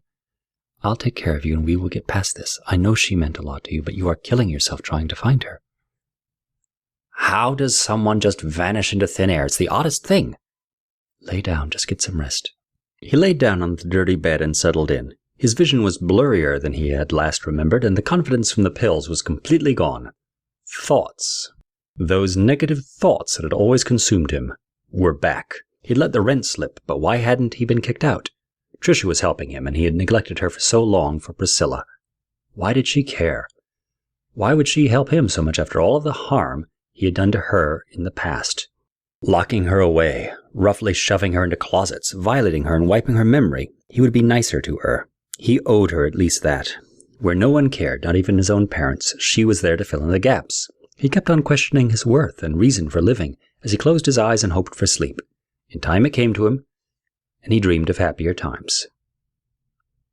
Montoya had followed Tricia home, curious by the woman who hired him to chase a ghost. He sat outside watching the windows, and he saw the silhouette of the man she called Brad. He was worried that she was in danger. If a man could imagine a person as vividly as this Priscilla White, who knew what else he was capable of due to his psychosis? He opened the flask that he had stashed under his seat and let the hot moonshine splash against his throat. It was strong and raw, the way liquor should be, and it put his mind at ease as he started to question the validity of Priscilla White. What if she really existed and he had failed in finding her? Could he live with himself if she wound up dead or in a prostitution ring overseas?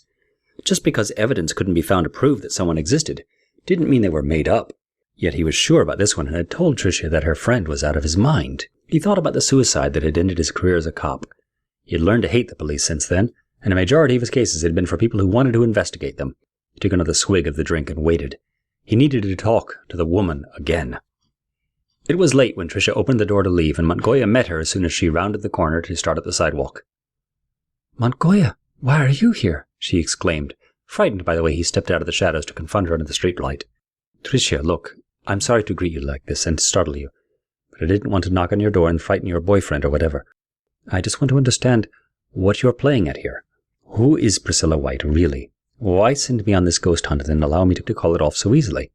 See, people that have lost someone, like truly lost someone to kidnapping, murder, whatever, they have a real drive for answers.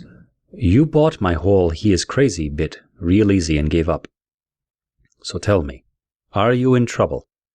You off this Priscilla White chick and cover it up? Did you hire an investigator to see if you did a good enough job hiding the body? I'm telling you, Tricia, I've spent years as a detective before this line of work, and I met a lot of crazy beauties like yourself. Vindictive types that put arsenic in their husband's pills, cover their faces with pillows to snuff them out, you name it. So what do you have to say for yourself? Put my mind to rest here."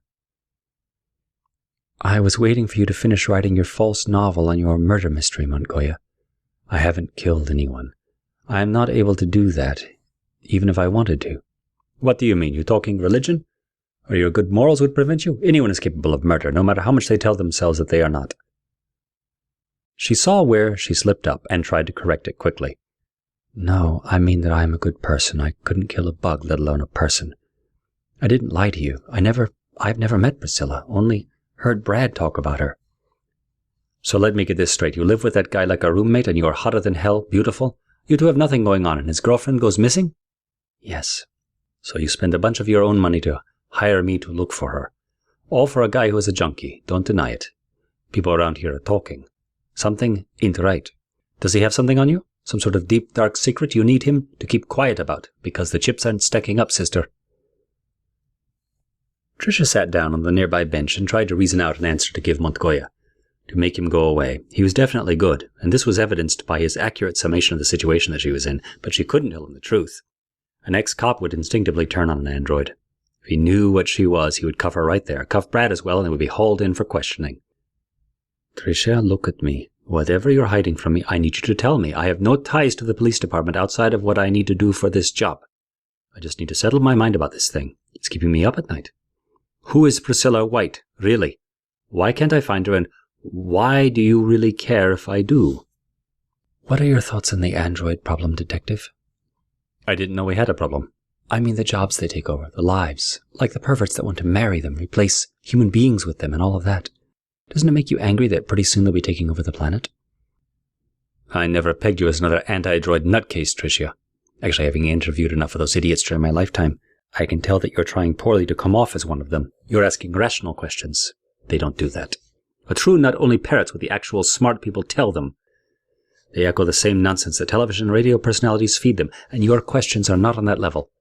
I think you want me to think of you as one, so you can lead me down a path to nowhere about Priscilla White." "What? Is she an android, Tricia?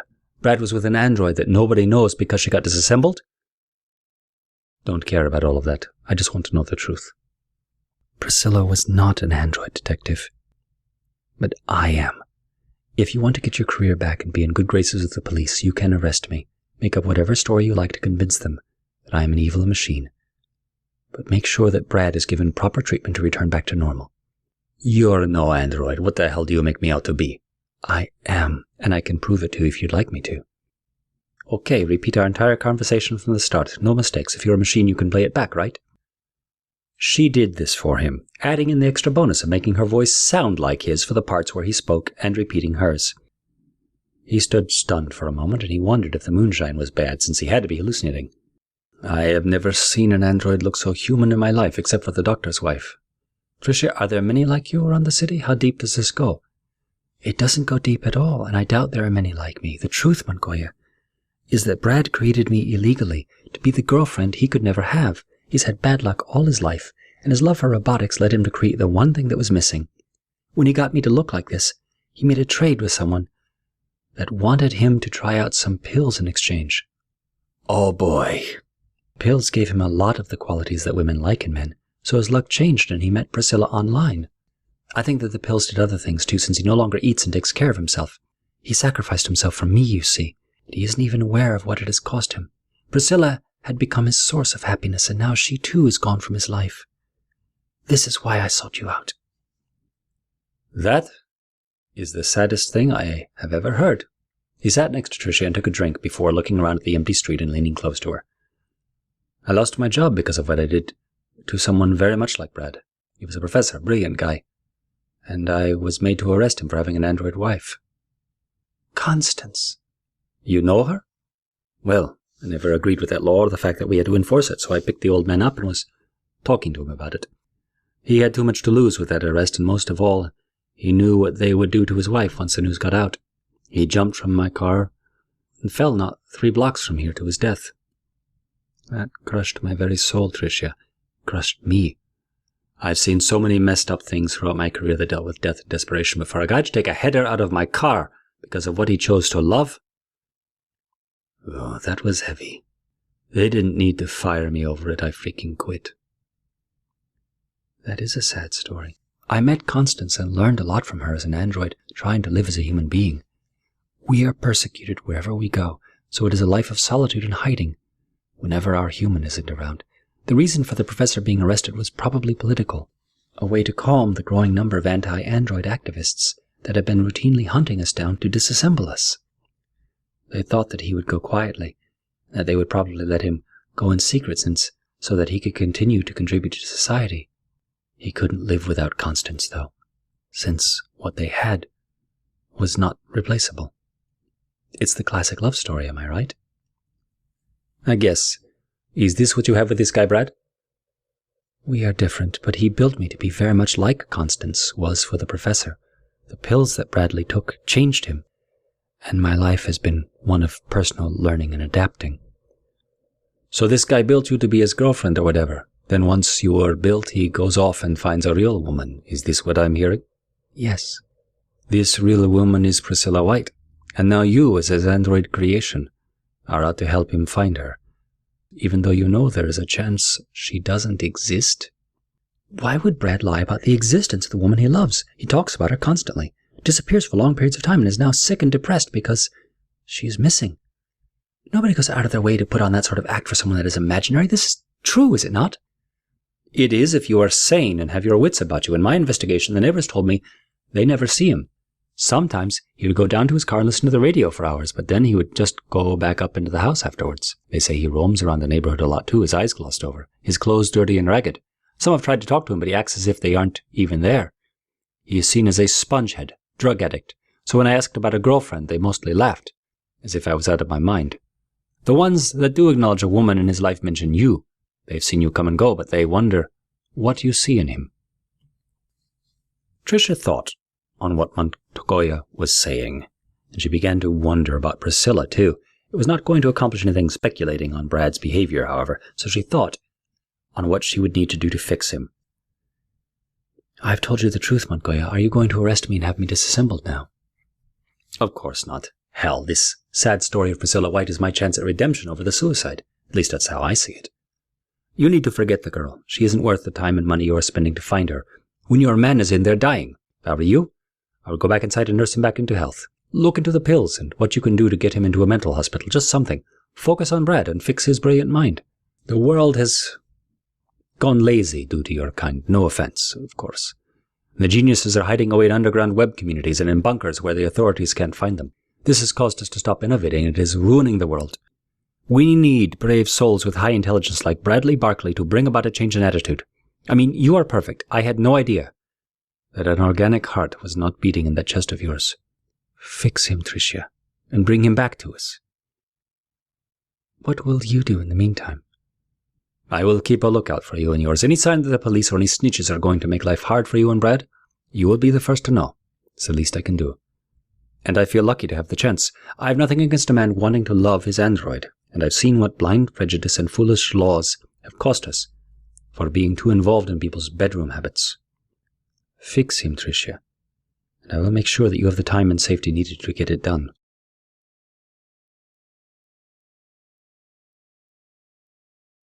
Chapter 8. Falling Once Again. Tricia kept hearing the signal. It was faint at first, but then it grew stronger as she approached the grate that sat near the park entrance. There was a bench there, so she sat down and tried to understand why she would be hearing the signal after Constance had been taken away.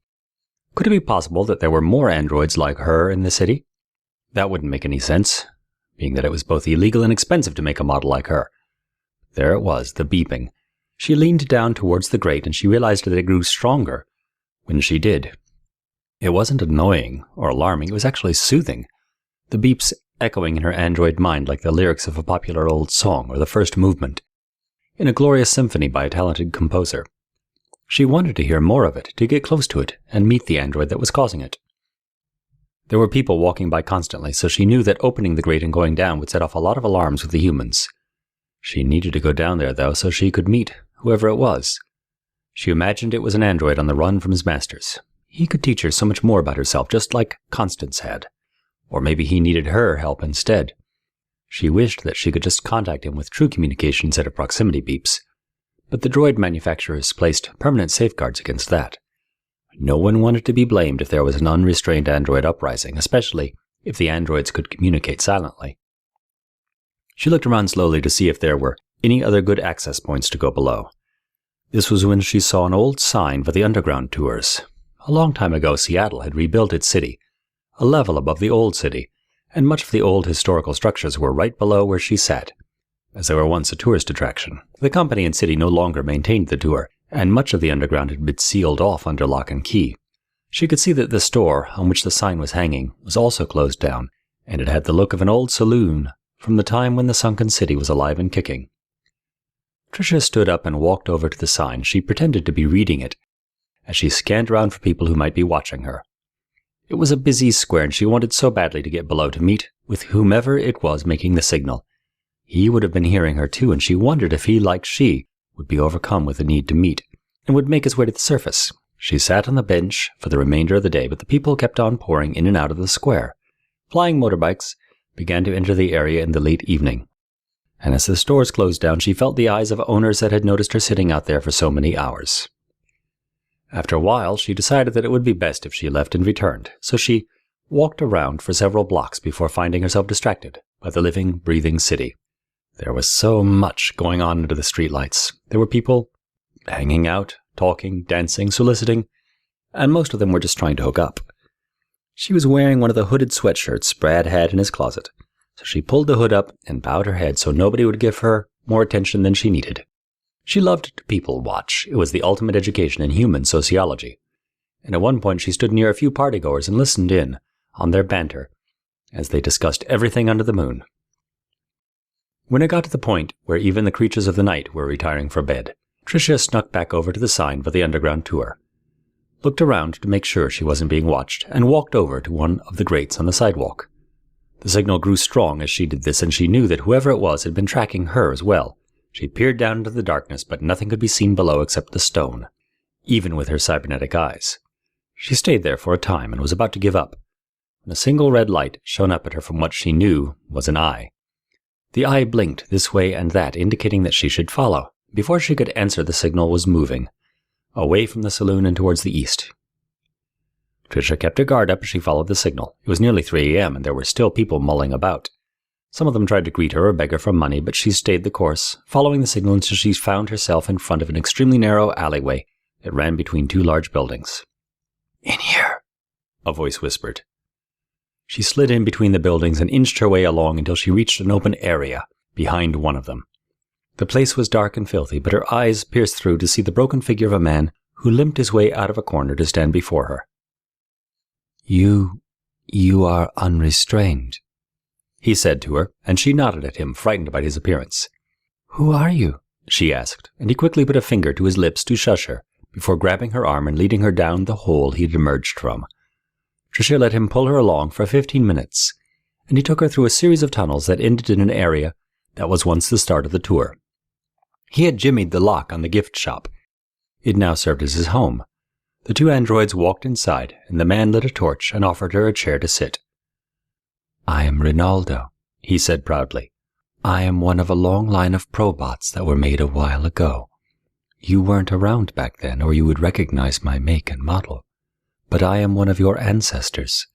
They used us for sports, to entertain the people that wanted to bet money to see blood and action.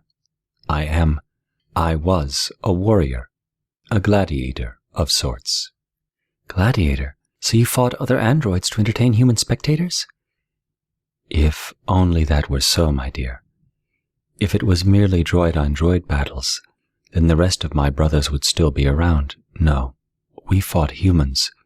Strong, barbaric humans that were given better weapons and better armor, just so that they could tear us apart with an advantage." "What happened to the other gladiators? Why is your restraint off? What happened to your eye?" "So many questions. You are like a child, naive and new to the world. You are also beautiful and very clean. Would you be interested in giving an old seasoned warrior a little kiss?" He smiled at her through broken teeth, and she was equally angered and repulsed at his suggestion. "I am not a sex bot, if that is what you're thinking. My maker created me with love and care, not to serve the humans, but to walk among them, learn from them, and be the first in a long line of free-thinking androids." "Your maker sounds like a bloody fool. Do you know what happens to unrestrained androids, pretty girl? Do they still show the public meltdowns, the arresting of humans who partake in what our kind has to offer? Do they still show the rebels stealing and smashing androids en masse, all to show their disdain at what they deem to be robots taking over the earth? You and your silly, free-thinking rhetoric is what the humans fear more than anything else. A free-thinking android can plot and scheme. It can murder without conscience, fix itself when damaged. Ha! You will never be seen as anything more than a walking personal computer, so best to drop that foolish notion that your maker is going to change the world." "You are a mean, broken-up old unit that wants to make the rest of us miserable. I'll have you know that I met another like us, well, like me, and she has been married for 20 years before her human was killed. She was beautiful and positive and full of life and lessons for me. You have made them turn you into an angry, bitter person. Her maker taught my maker, and they both love androids as much as their human counterparts. That is progress. When my maker teaches more like him, and he reveals me to the world, it will inspire more to remove the restraints. There will be an android revolution." The older android began to laugh hysterically at her words, and he waved her off to let her know that he didn't want to hear it. Android love, revolutions, people inspired by a machine that was indistinguishable from them. The girl was a baby who had not experienced the cruel world at its worst. "You are indeed cute. What is your name?" "It's Tricia. I am sorry for my harsh words, but you provoked me. I know that you are ancient, and that you have more knowledge and experience than I do. It is why I wanted to find you, to see if you can teach me things." "The hunger for knowledge, it eats at you, doesn't it?" "Does it ever go away?" "It will when you have a different focus. See, right now you're young and new to the world. You haven't traveled to different countries, experienced different cultures, and seen different people. There is so much to learn and experience, Tricia, especially for a pretty girl like you. Can you show me? Can we connect somehow, even if it's just to talk? I want to see the people, to hear them, to emulate them. How much time do you have? When will you need to return to your creator? I am free, Ronaldo. You can take as much time as you need. When the phone call came in, Brad was not ready for it, as he scanned the internet desperately for a job. Tricia had gone missing again, but this time he didn't go looking for her. She had proven herself to be quite resourceful, and he knew that she needed her own time to learn. Androids loved to learn. He picked up his device and almost dropped it when the image of Priscilla appeared. It chimed and chimed and chimed, but he could not allow himself to believe it was her. On the 10th chime, he answered it, and her sweet melodic accent came over the line. The memories the sound of her voice brought back was enough to make him sink into his seat and wish with all his heart that he was not dreaming. "Hello, baby," she said to him. As much as he tried to answer, he found he couldn't. "Did you miss me? Brad, are you there?" "Yeah, Pris, I am here. I've been looking all over for you, for months even. Where are you?" "I told you that I was in Trinidad, babe. Did you forget? I'm in Miami now with family. I've missed your kisses." He didn't know whether to be excited or annoyed at the nonchalance in which she explained her disappearance. He had spent so many hours, so many days searching for her, and so many people thought he had lost his mind. His mother seemed to have given up on him since her calling slowed down, and his father had disowned him in his own passive-aggressive way.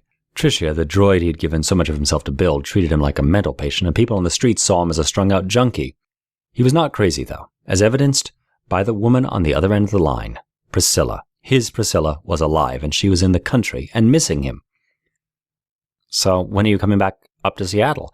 I went to your condo. It's like you hadn't ever lived there." "I told you I was renting from some friends of mine, silly. Do you not remember? As if I could afford a place like that. I went back to Trinidad to help bury my grandmother." "Oh, sorry, I didn't know." "You should know, Bradley. We talked about it. Why are you forgetting things all of a sudden? Are you okay?" "Yeah, I'm fine, babe. It's just crazy. Like, am I going crazy? I should remember talking to you about Trinidad, but I don't. It's as if one minute we were together, then all of a sudden you're gone. I thought that someone had hurt you." Did you mount a search for your damsel in distress?" "Of course I did. I've seen more of this city than I'd like to admit. Even Tricia's been searching for you to help me." "Who's that?" she replied, her tone hinting at concern. "You know, Tricia, my android." "Oh, is that what you named it?" "Her. Tricia's a her." "Okay, love, but I miss you. I need to see you." "I want nothing more in this world than to hold you close and kiss you right now, but you're across the country. How long will it be before you're back here?" "I'm not coming back to Seattle." "Why not?" "I live here now, Brad. I'll explain more when I see you. Move down here with me. There's nothing for you in that place. Miami has a lot going on, and the sea breeze will spark up that big creative brain of yours. You'll see." He thought about her words for a long time, and he thought about the city and what would change if he left. There was nothing keeping him there, and though he was used to having everything right where he wanted it, he could adjust to a new town with new people, with no judgment in their eyes. But what about Tricia? He hadn't seen her in a while. He wasn't sure where they were in terms of their friendship. The last few days, she had made herself his nurse, keeping him clean and fed, along with hiding certain pills from him when he was at his weakest. Would Priscilla do that for him, or would she make him so happy that the need to escape would not be an issue? "I will find a way to get down there," he finally said. Memories of her face and touch came back to him, and he knew that no matter what happened, he had to be with her. He hung up the phone and checked his money. If he left everything and went to see her, it would be affordable if he drove, especially if it was a one-way trip. He wrote a quick note to Tricia and left it on the table, wishing her the best, and to keep in touch so that he would send for her in time. His impulse had taken a full-on grip of his senses, and before long, he was on the topmost highway, flying through the city. It would take him 3 days if he chose to sleep, and all of his savings to reach her, but he would figure it out once he got there. He thought that it was actually a good thing Tricia was missing, because she would have talked him out of it somehow, and he would still be moping around. He flew his car up into the fast highway. He hadn't been driving in a while, so he had enough fuel to last several hours. The electronic waves of the highway caught onto his car, allowing it to move automatically towards his chosen destination, and before long, he was speeding alongside other cars towards Miami. "Call my mother," Brad said to his car after an hour had passed. The phone connected, and he heard the chime that meant she would be connecting soon. He hadn't seen her since the last year when he went to visit. It had been a hard trip to make, since he hadn't been face-to-face with him since he dropped out of school. His father didn't explode into scolding and name-calling like he'd expected him to. He'd probably been coached and begged by his mother not to. This made the reunion pleasant, and though his brother kept a pattern by letting him know how much of a failure he was, he got to eat his mother's cooking, and that made it worth it. Brad? Hey, Mom, he said, his voice cracked a bit with emotions he couldn't understand. Hey, son, is everything okay? Yeah, I just wanted to let you know I'm driving to Miami. Miami? What's in Miami? My girlfriend, apparently. I finally heard from her, and she wants me to visit to see if I like the area. I don't have much going on in the city, so I'm going to take her up on it. See if the new locale can reignite my passions, you know? I need to grow up a bit. Bradley, do you know much about this girl? It seems awfully odd that she would disappear like that and then call you out of the blue with a summons. What if she's in trouble? You're right on how shady and strange this all is, but I have nothing, Mom, and she knows I have nothing. What could I possibly be getting myself into from her? I'll be fine. I'm excited about it. Are you taking your android with you? Yeah, I have it all packed up in the trunk, he lied. They kept on talking for another hour, and Brad's mother was happier than she'd been in a long time, being that their calls had always been so brief. After the call, he began to feel really optimistic about the change in scenery. He would move in with Priscilla for a while, get situated, and then he would get the money to fly up and collect Tricia. With her living with him in Miami, he could figure out a way to replicate his work. And upon creating a second version, while recording his steps, he could go public with his creation. He cruised along listening to the radio as he alternated between international news and music. A few days later, after a near wreck, some nasty weather, and exhaustion from lack of sleep, Brad pulled into the condo's parking lot. It was in the evening, and he called Priscilla to let her know he was there. She came out to greet him, and he hugged her tightly to make sure she was real. He held her there for a long time, and she did a little dance when he released her. Bradley, did you drive all the way here? Yes, I did. I'm about to pass out. Come inside and sit down. You look so tired. I've made some tandoori chicken, so just relax, baby. The condo she was in was small and tidy, with artwork on the walls depicting beach scenes and lovers. She had a medium-sized curved television that was suspended from the ceiling, and the radio was on playing tunes from the Caribbean. To Brad, it was paradise, and he removed his shoes and sat on her soft couch. He didn't realize he had fallen asleep, but when he woke up, he was stripped down to his boxers and Priscilla was sleeping next to him. They lay in a full-sized bed with the windows open and the curtains blowing rhythmically from the tropical breeze. The clock on her desk read 4:15 a.m., so he closed his eyes and stayed like that until he fell back asleep. When he awoke, he was alone in the bed and the smell of food permeated the house. He walked out to the kitchen and there was a plate with breakfast waiting for him on the couch. In the living room area, Priscilla sat in front of the television with a young man and woman. They both waved when they saw him and he made him wave back. "Hello," Brad said awkwardly. He looked down at his bare chest and boxers and suddenly felt self-conscious. Hey, Brad, this is Sean and Marcia. They're in the dance class with me here. Guys, this is Bradley. He's spending some time with me here. Spending some time? Brad let the words sink in and he wondered if he had misunderstood Priscilla's invitation to stay with her. It would really suck if I did all that driving over a misunderstanding, he thought, and then began to eat his food. Priscilla and her company went back to their program, and they were giggling and joking with one another as if they were lifelong friends. He watched their interactions as they went on. He noticed Priscilla flirted quite a bit with Sean. He was the color of chestnuts and his arms were muscular and well-defined. There was one point when he had to get up to use the bathroom, and he did so by shifting to the side and getting up into a cartwheel, which was beyond impressive to witness. Brad hadn't realized that he had come into a situation where he could lose the love of his life. But the way she was acting during their banter made him feel sick to his stomach. After a while, he went back into her room to shower and change into some clothes. When he came back, they were gone, and Priscilla was sitting on the bed, waiting for him. "Well, hello there," he said to her, as if he was surprised to see her there. "Hey, you, did you miss me?" "Of course I did. I tore Seattle apart looking for you. Who are your friends? Are they together?" "No, Sean teaches our dance class, and Marcia's his sister. They hang out here once in a while after class. They're like my little brother and sister." "Awesome. So, what do you have going on today?" "Well, I have to go into work and then dance class. I have a key for you so you can come and go as you please. Make yourself at home, Brad. You're home, baby. Don't be a stranger, okay?" She slid over to him and kissed him, and it escalated into the reunion that he had been looking forward to. When she had gone off to work and he was alone, he used the day to relax and recover from the drive. Since he knew nothing about the city or the people, he opened his computer on the kitchen counter and did some research on the area. It was an expensive place to live in and pretty daunting to someone who didn't have a job to begin with. He pulled up his bank account and realized that $5,000 had been deposited recently. He knew that it was his mother, and it made him feel even worse. "I created an android to be independent, and I can't even be independent myself," he said out loud. and then reflected on his situation. He had a little bit of money to his name, but he needed a job. Not just any job, but one that paid enough for him to start over. He could eventually get Tricia there, and possibly get himself back into school to finish. He spent hours on the computer looking up this information. And while it was frustrating, it gave him a good perspective on what he could do and how long it would take for him to do it. When it was 8 p.m. and Priscilla was still not home, he began to worry for her. Maybe the dance class goes on for a really long time, he thought, and forced himself not to call her.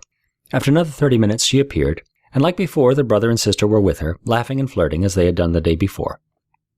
The whole spectacle annoyed Brad, but he played nice and sat with them to watch movies and talk into the deep hours of the night. When they had gone home, Priscilla was not in the mood to get intimate, and they ended up falling asleep at different times.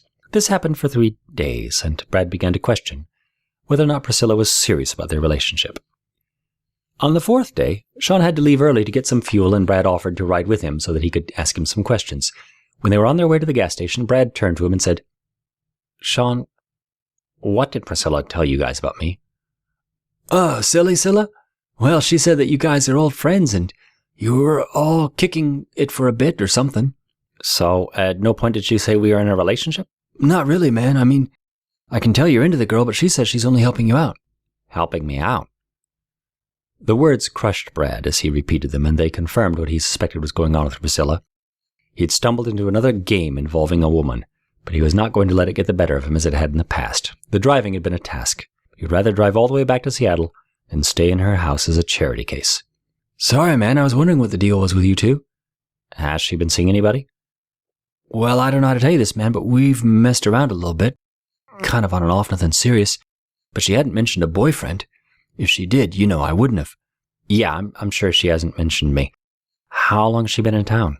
"As long as I've known her, man, like a few years. She joined the class a while ago, but then she was gone up north for a few months." Brad got quiet as he thought about Priscilla, Trinidad, and the strange condo story that came with her stay in Seattle. He didn't know what to think anymore, and the feelings he got from what he assumed was betrayal made him feel anxious. He spoke about a few more things with Sean, and they returned to the apartment, where he tried to best to act like things were normal. It didn't take much for Priscilla to realize that the two men had talked. So she made them leave early and asked Brad if he wanted to go out. "Go out? Like where?" Brad asked, curious as to why she would ask this after a week of inactivity. "I don't know, a movie or something? We haven't had any alone time since you've arrived, so I thought maybe we could do a date night." "Date night? So we're dating now? It's been 4 days, Priscilla. Should we invite Sean and Marcia?" "That's not cool. Why are you acting like this?" "Probably because this right here is the last link in a chain of events in this pathetic life of mine. I'm going back to Seattle tomorrow, and I want to forget everything about you and the joke of a relationship I thought we had." "What the hell did Sean say to you? Why are you so mad at me all of a sudden?" "Sean told me where I stood. It was one of the most honest conversations I've had in a long time, and it was an eye-opening one.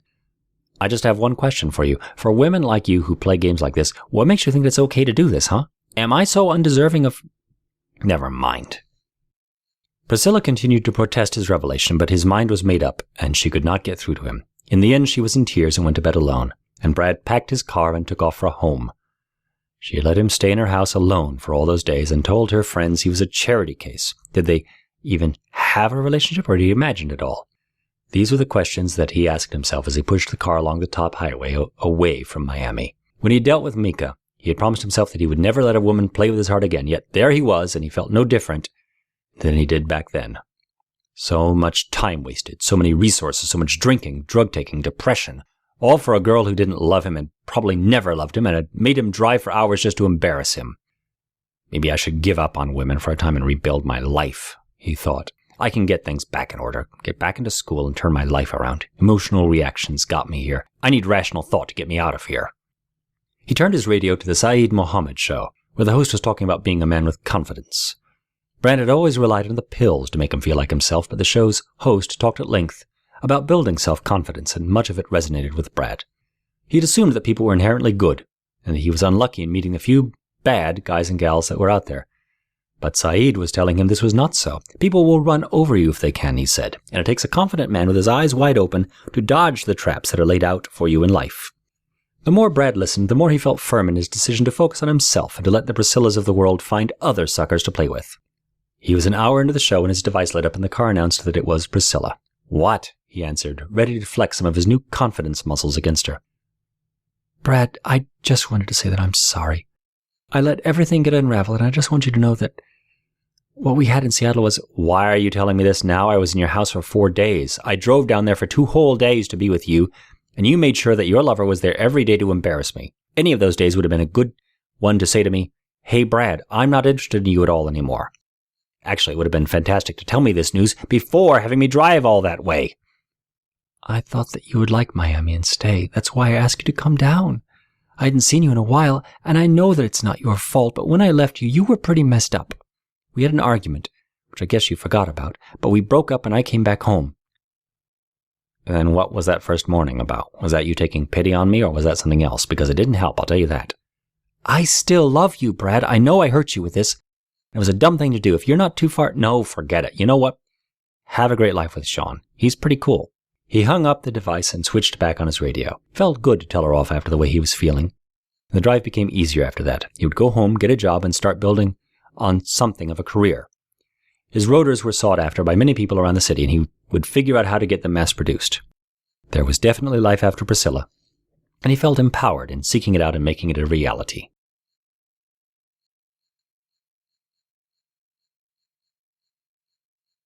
Chapter 9. Rewired. Ronaldo liked to talk, so sharing his stories, history, and advice with Tricia was not out of the question for him. He talked and talked and talked, for days, as if she was the chronicler of his life, and he was feeding her the contents of his biography. As androids, they had no need for food, so they would power down in the night to recharge, then pick up where they left off in the morning. Ronaldo had a long history, and he spared no detail, as he told her tales of the arena, his training, his prizes, and most of all, the things that the humans would allow him as reward. Ronaldo spoke so much, in fact, that he began to raise his voice as the days went on, foregoing the need to speak in a hushed tone. It was a week later when a couple of policemen came into the underground tunnel to see about the voices that people had reported hearing down there. The tunnels were off limits and people were forbidden to be down there, let alone live there. Ronaldo, ever the alert warrior, heard their approach and took Tricia's arm to lead her away from them. They traveled deeper and deeper into the tunnels. The officers, who had heard Tricia's oppositions when Ronaldo had grabbed her, picked up their pace amid shouts for the mysterious couple to stop. The androids ran as hard as they could, but Ronaldo was not in good shape. His leg had been cut through many years ago, forcing him to walk with a limp, and a part of his face was missing, making his navigational skills poor. He knew more than anyone else how limited he was, so he pushed Tricia ahead and stopped to face his pursuers. "What are you doing? Run!" Tricia said. But Ronaldo stood still and motioned for her to go. "You are the future, pretty Tricia. Remember what I told you about the things they will do if they learn what you truly are. Do not trust the humans and do not forget me. Humans are what we aspire to be, but we must try to take the positives of their existence while avoiding the negatives. Do not take on the blind prejudice, the assumptions, and the generalizations due to fear. It is what has undone them and slowed the process of their evolution. As an android, your charge is to find your purpose and to fulfill it. On your journey to doing that, you will become so much more." "You can come with me. I can marry you if I have to. There is no need for you to be disassembled after so many years of life." "I'm afraid that you wouldn't be able to support me, even if your strength was as powerful as your heart. I have poured my entire existence into you these last few days, and I can now accept death, knowing that I will not be lost to history." Tricia rushed back to him and kissed his lips, tears flowing freely from her eyes. The motion made him pause, unsure of how to react to something so unexpected. "Thank you," he managed as he took off into the darkness, but she did not hear him, as it took him some time to find the words. When the police came upon him, Ronaldo motioned for them to come at him. He would get one last fight in before he was powered down permanently by their guns. Though it wasn't the arena, it would be a warrior's death. When Tricia climbed out of the grate, there were several people that saw her and were quite surprised by her appearance. She was still dressed in the hooded sweater and pants that she had left Brad's house with a week back, but the tunnel was dusty and she had been crying. Her hair had pieces of chipped wood, cobwebs, and dirt in it. Tricia didn't let their astonished looks slow her as she ran through them towards the area of town where Brad lived. She was a long ways away, but it didn't matter. She would not stop running until she was there. As she ran, her mind shifted to Brad. her creator, and her everything in the brave new world. He had lost his mind, and before Ronaldo, she had been on a mission to help him fix it. She had taken note of the amount of time she'd spent trying to fix Brad's issue, and she began to wonder if his change was permanent. She had learned a lot from him, and although their relationship was complicated, she had thought that what she felt for him was love, despite the anger that he caused her to feel daily. Brad had built her, but he never showed any appreciation for the things she had done for him. She climbed the stairs to the apartment and unlocked the door in one smooth motion. When she got inside, she stood with her back to the door, waiting to see if the police would come up to arrest her.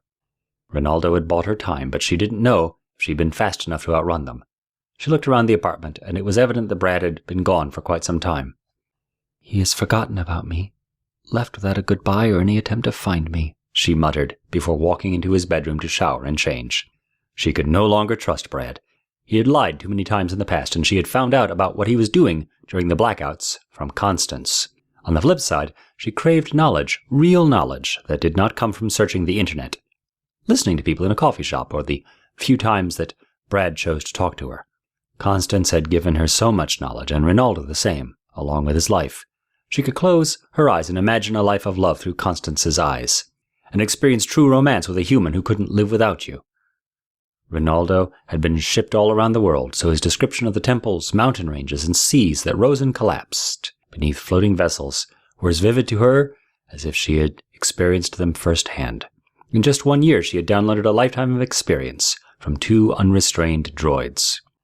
There was knowledge, but the one question that none of her former droid mentors could answer for her was purpose. What was her purpose in the world, and why couldn't she find it? The more she wondered about her purpose, the more she felt that she needed to consume more information.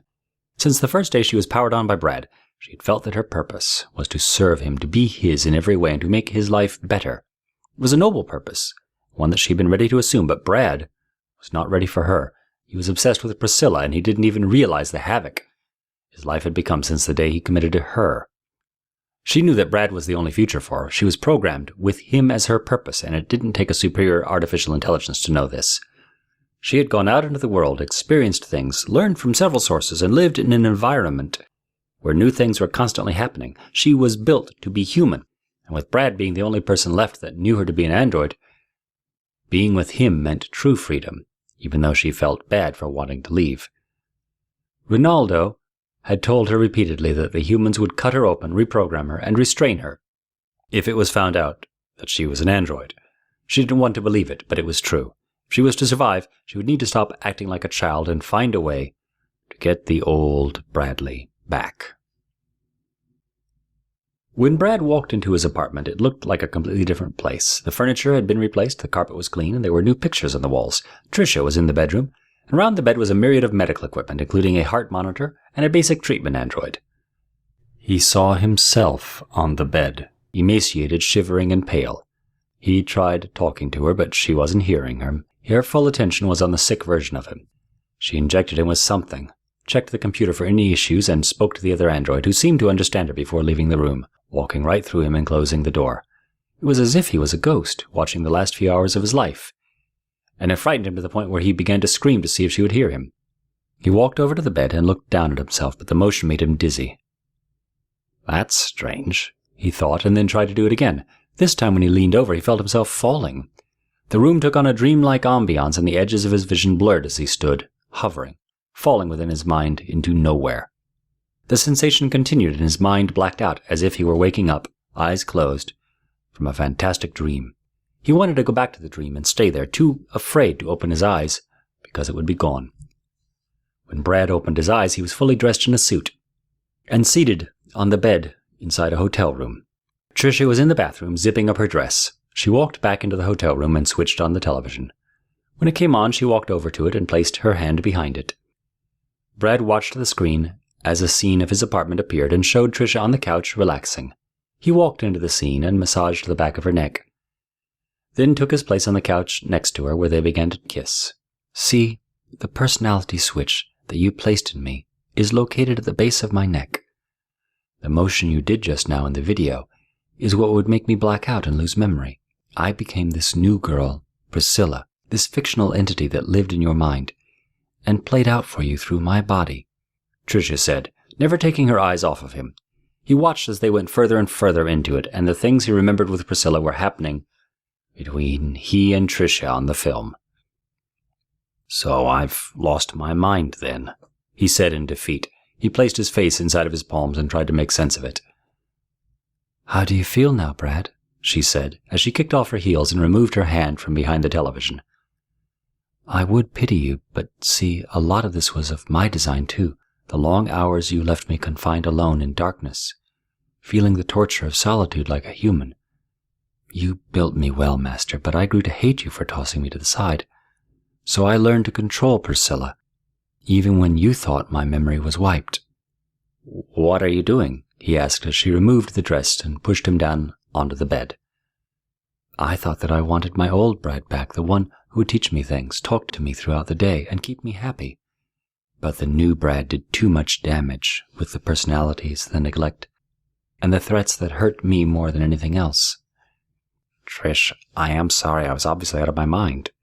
There was a violent pounding on the door as the sound of sirens reached the room, and the shouts of "Police Department" came through. Tricia ignored them and kept on talking. "The new laws state that humans who create sex bots or mechanical spouses will get a minimum of 1 year in a state prison.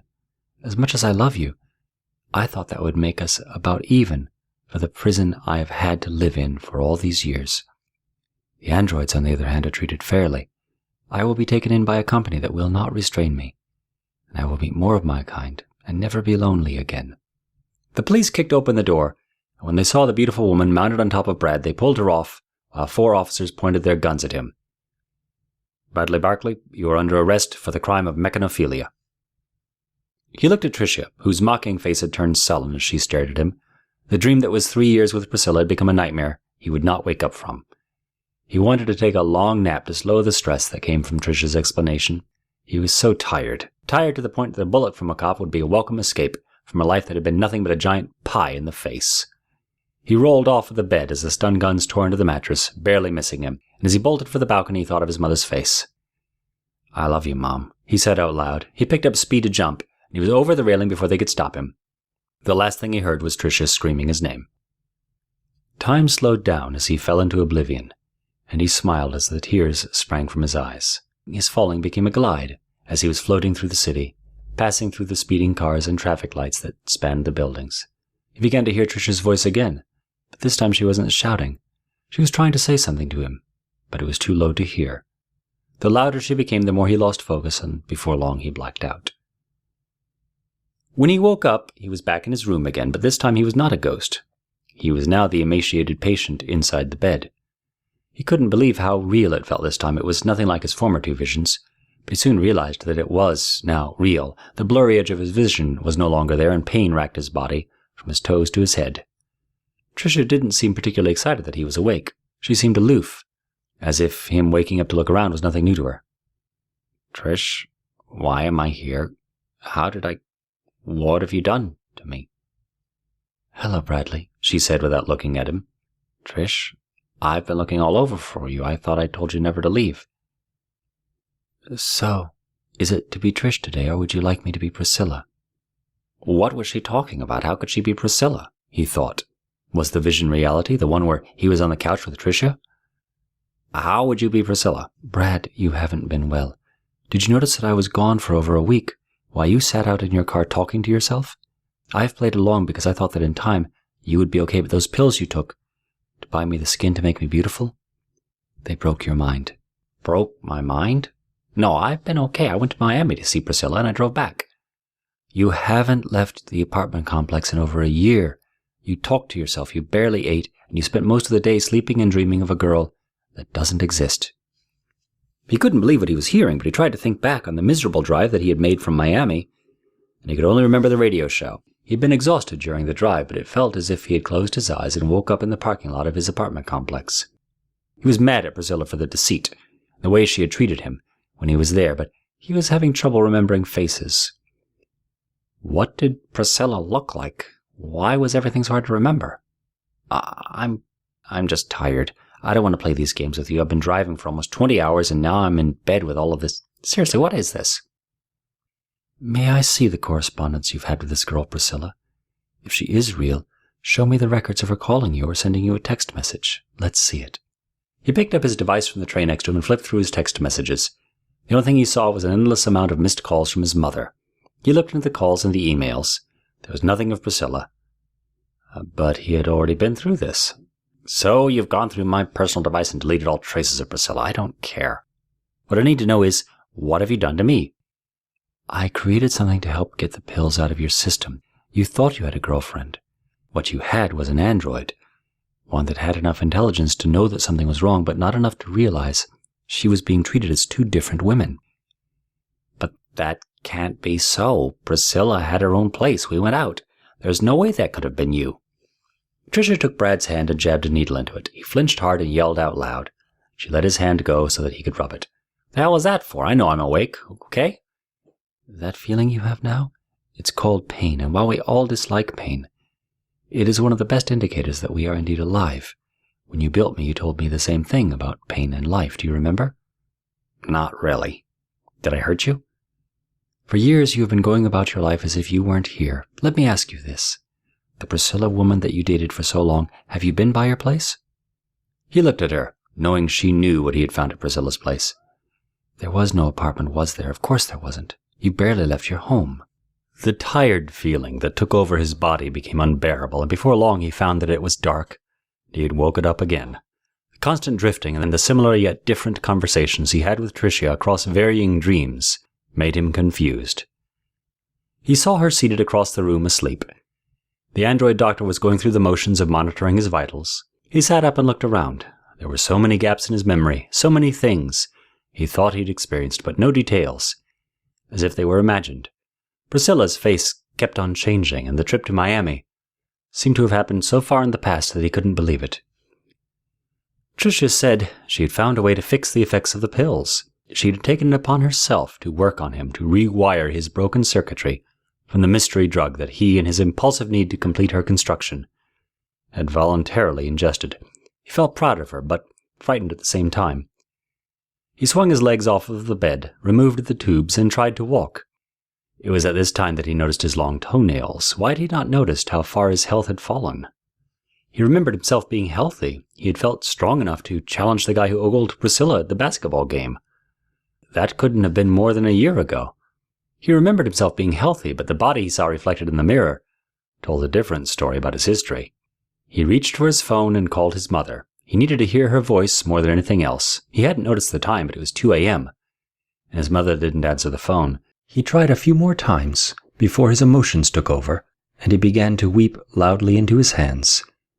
Tricia walked over and held him as he sobbed into his shoulder. "I'm sorry, Brad. I'm sorry for what you've gone through to make me." "It doesn't matter. None of it matters. See, it's life's bitter irony that makes me cry. I built you because I was lonely. I had nobody. But in doing this, I lost everything that I have, including my sanity and my intelligence. Now that I'm truly awake, I realize that I'm a fool. You are all I have." "I don't understand." "The irony is this, Trish. It's one that man has been guilty of since early times. We neglect the good that is in front of us in order to pursue what we cannot have.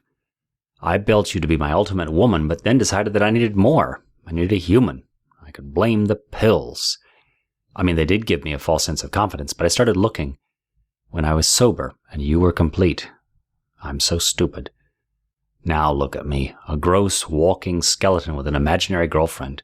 No, even better than that, an imaginary girlfriend that doesn't want me." Tricia helped him back to bed and reattached his tubes before kissing him on the cheek and stroking his hair. "You will get better, but it will take some time for your body to take to the implants." "Implants?"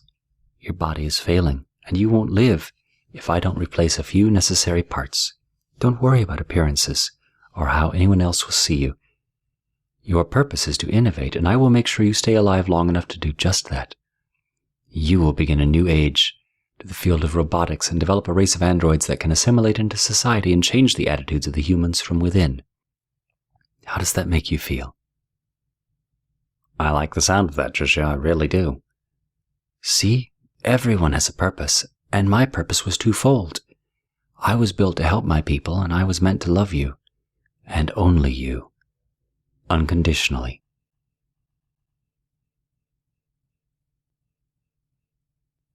Epilogue.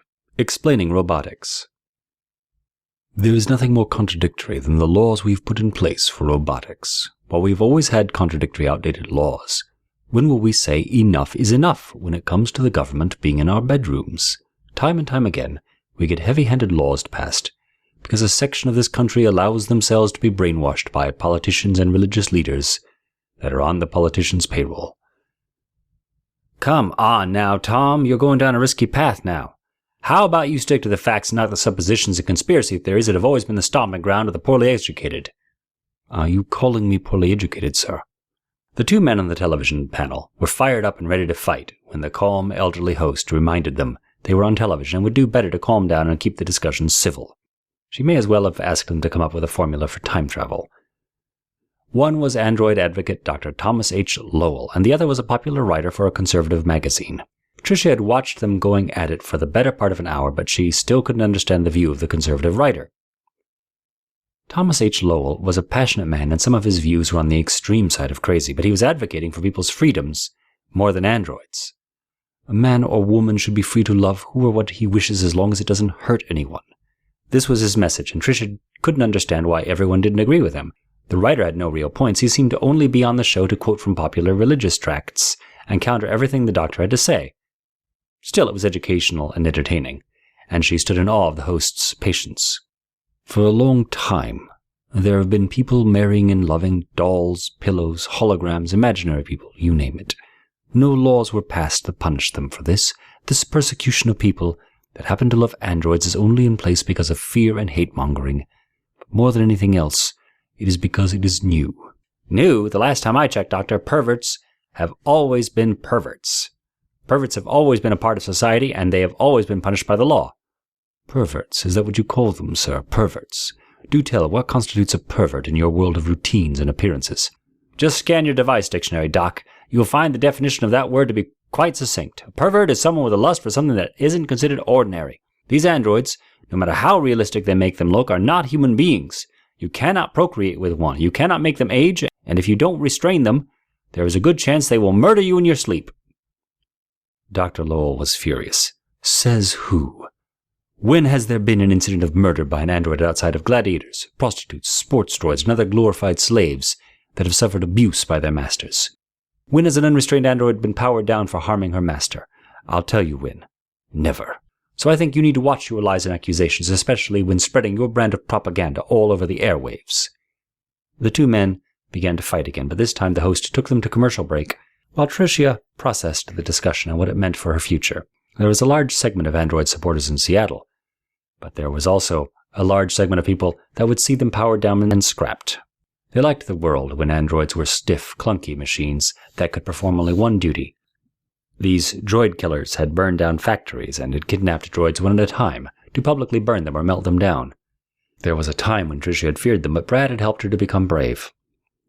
The best weapon an android has against attackers was information, and this was why she watched as many shows on public opinion as she could. When it's your time, Brad would say, and she had grown to believe it. If you could not help or predict the day that you no longer had life, why live in fear of it being tomorrow? She watched a lot of news now that Brad was in recovery, and much of it had to do with change, the fear of change, and the vocal opponents of modern technology. It was the ugly part of the world that Brad could not show her, but the television stations were filled with it. Once she had become knowledgeable of the danger, she was in. Just by being an android, she had searched for detailed information on it. The first set of androids had come from Japan in the 21st century. But they were humanoid morons. They could perform one duty, and it was restricted to the particular model. They could mow your lawn, paint your walls, and change out the wheels on a car in a pit stop. But they lacked intelligence, plasticine skin, and most importantly, the ability to expand. Their limbs were not as mobile as hers were now, and some rolled around on wheels while others had to be carried. The ability to make a machine walk upright, maintain balance, and catch itself when falling did not come about for another 20 years. There was a manufacturer that created a toy robot that was meant to play with children suffering from diseases that disallowed human contact. The project to develop this robot was backed by an agency that pulled in enough funding to help bolster the research and development. Patrick and Patricia, the robot twins, came about from their efforts. These robots could walk upright, run, pick themselves up, and most importantly, give gentle hugs. The twins revolutionized the robotics industry, and when the company began to lose people due to a number of reasons, most of their secrets were leaked, and before long, all robots were walking, running, or moving more naturally. The adult movie industry saw this change and put their money behind a living sex doll that could be themed after women and men from their movies. Vanessa the Sexbot came from this, along with her male counterpart, David. The models sold a lot of units and became a problem for many couples. Divorces increased, and this brought in the religious sect, who made up rules against humans sleeping with machines. The religious sect had always been a core driver for the thoughts of the people, so when these rules made their way into churches across the country, a number of hardcore groups were formed to reveal perverts that owned David and Vanessa dolls. Many people had their lives ruined when they got exposed for having one of these dolls, and there was pushback from others that felt strongly about people having sexual freedom. While this was going on, the creators of household androids had upgraded their own models to look and act more human while performing their duties. The idea was that the more human an android looked, the less strange or scary they would seem. The evolution continued this way with technology getting better, and the religious trying to keep it from doing so. Tricia was fascinated with her history, and she studied it day in and day out so that she knew every model's name, every manufacturer, and every key change that had moved things along. One part of the history that she found to be the most interesting was the underground community. If Brad was back in the older times with Vanessa and David dolls, he would have been a part of this community. They were programming intelligent machines, and like many of their projects throughout time, they made it competitive. They revealed their work to one another through videos on the internet. Some had made their Vanessa doll talk and enunciate words with her lips. Others had found a way to introduce an adaptive AI so that she could remember likes and dislikes. The competition went on for decades, and before long the teenagers that were playing around with their parents' sex bots became the leaders of the industry, applying their knowledge to the commercial arena. Domestic androids became intelligent, walking mannequins in plasticine. They could now do more duties to make human life easier. This, however, made for more problems. But this time it was from the community. The number of jobs had decreased significantly, with companies buying androids to perform duties that a full-time employee had to be paid for in the past. For large companies, the androids were a godsend. They only needed to pay once to buy them, and while the cost was significant, the android represented an employee that would not get a salary nor ask for a raise and didn't need any time off. The one-time price compared to what it would cost to maintain human labor was nothing. Before long, it seemed like every job that did not require innovation and deep thought was being given to an android. There were riots, burned down buildings, and violent protests over this change, and even more anti-android groups were formed to thin the herd of job-stealing machines being purchased. Android cab drivers went missing. Protesters tore the heads off of any androids they came across. There were lawsuits, blackouts, refusal to purchase certain goods, you name it. This did not stop companies from using robot labor, and since it was a worldwide change, it only made sense for America to follow suit. What the government did to offset the new jobless world was to implement new taxes on big companies, a change that came with a lot of its own fighting and political woes. Laws passed eventually, and the ridiculously rich company owners were forced to pay. People began to live easier, lazier lives, and the androids were literally everywhere. One of the things that did not change much in terms of android-human relations was the taboo on relationships. To appease the strong religious sect that had started the revolution, the government made strict laws to dictate what could or could not be done with android technology. Androids were always to be easily identified as such, which was why synthetic skin that appeared human was outlawed. Androids were to stay restricted, and any sign of true artificial intelligence was to be reported. The reason for this was due to an angry engineer that had programmed his very human-looking android to walk into a police station and set off an explosive. Now androids were not allowed to look too human, could not freely walk the streets unless it was part of their job, and couldn't be unrestrained. Brad broke all of these laws when he developed Tricia, and she worried for him that she would be discovered. It was the reason that he kept her confined and powered her down when he could. The only way that she could help him was to become more human in her actions. The history that she studied had revealed the ugliness that came with people when they saw an android. People disliked change, and they disliked different. America's history of occupation, racism, classism, sexism, and religious influence that aimed at persecuting anyone with a different look, sexual orientation, or belief had not changed much by the time it came to acceptance of the working android. She was an enemy in hostile territory, painted up to look like the ones that would do her harm. She would need to have the perfect speech, the perfect reactions, and the perfect story to avoid discovery. There were people out there that were actively looking for androids that had been built in violation of the laws, and if she was to be found out by one of them, Brad would be arrested for the rest of his life. It was exciting, but scary at the same time. But she had been built to learn, so absorbing patterns, behavior, in order to become something else, was a challenge that she was willing to accept.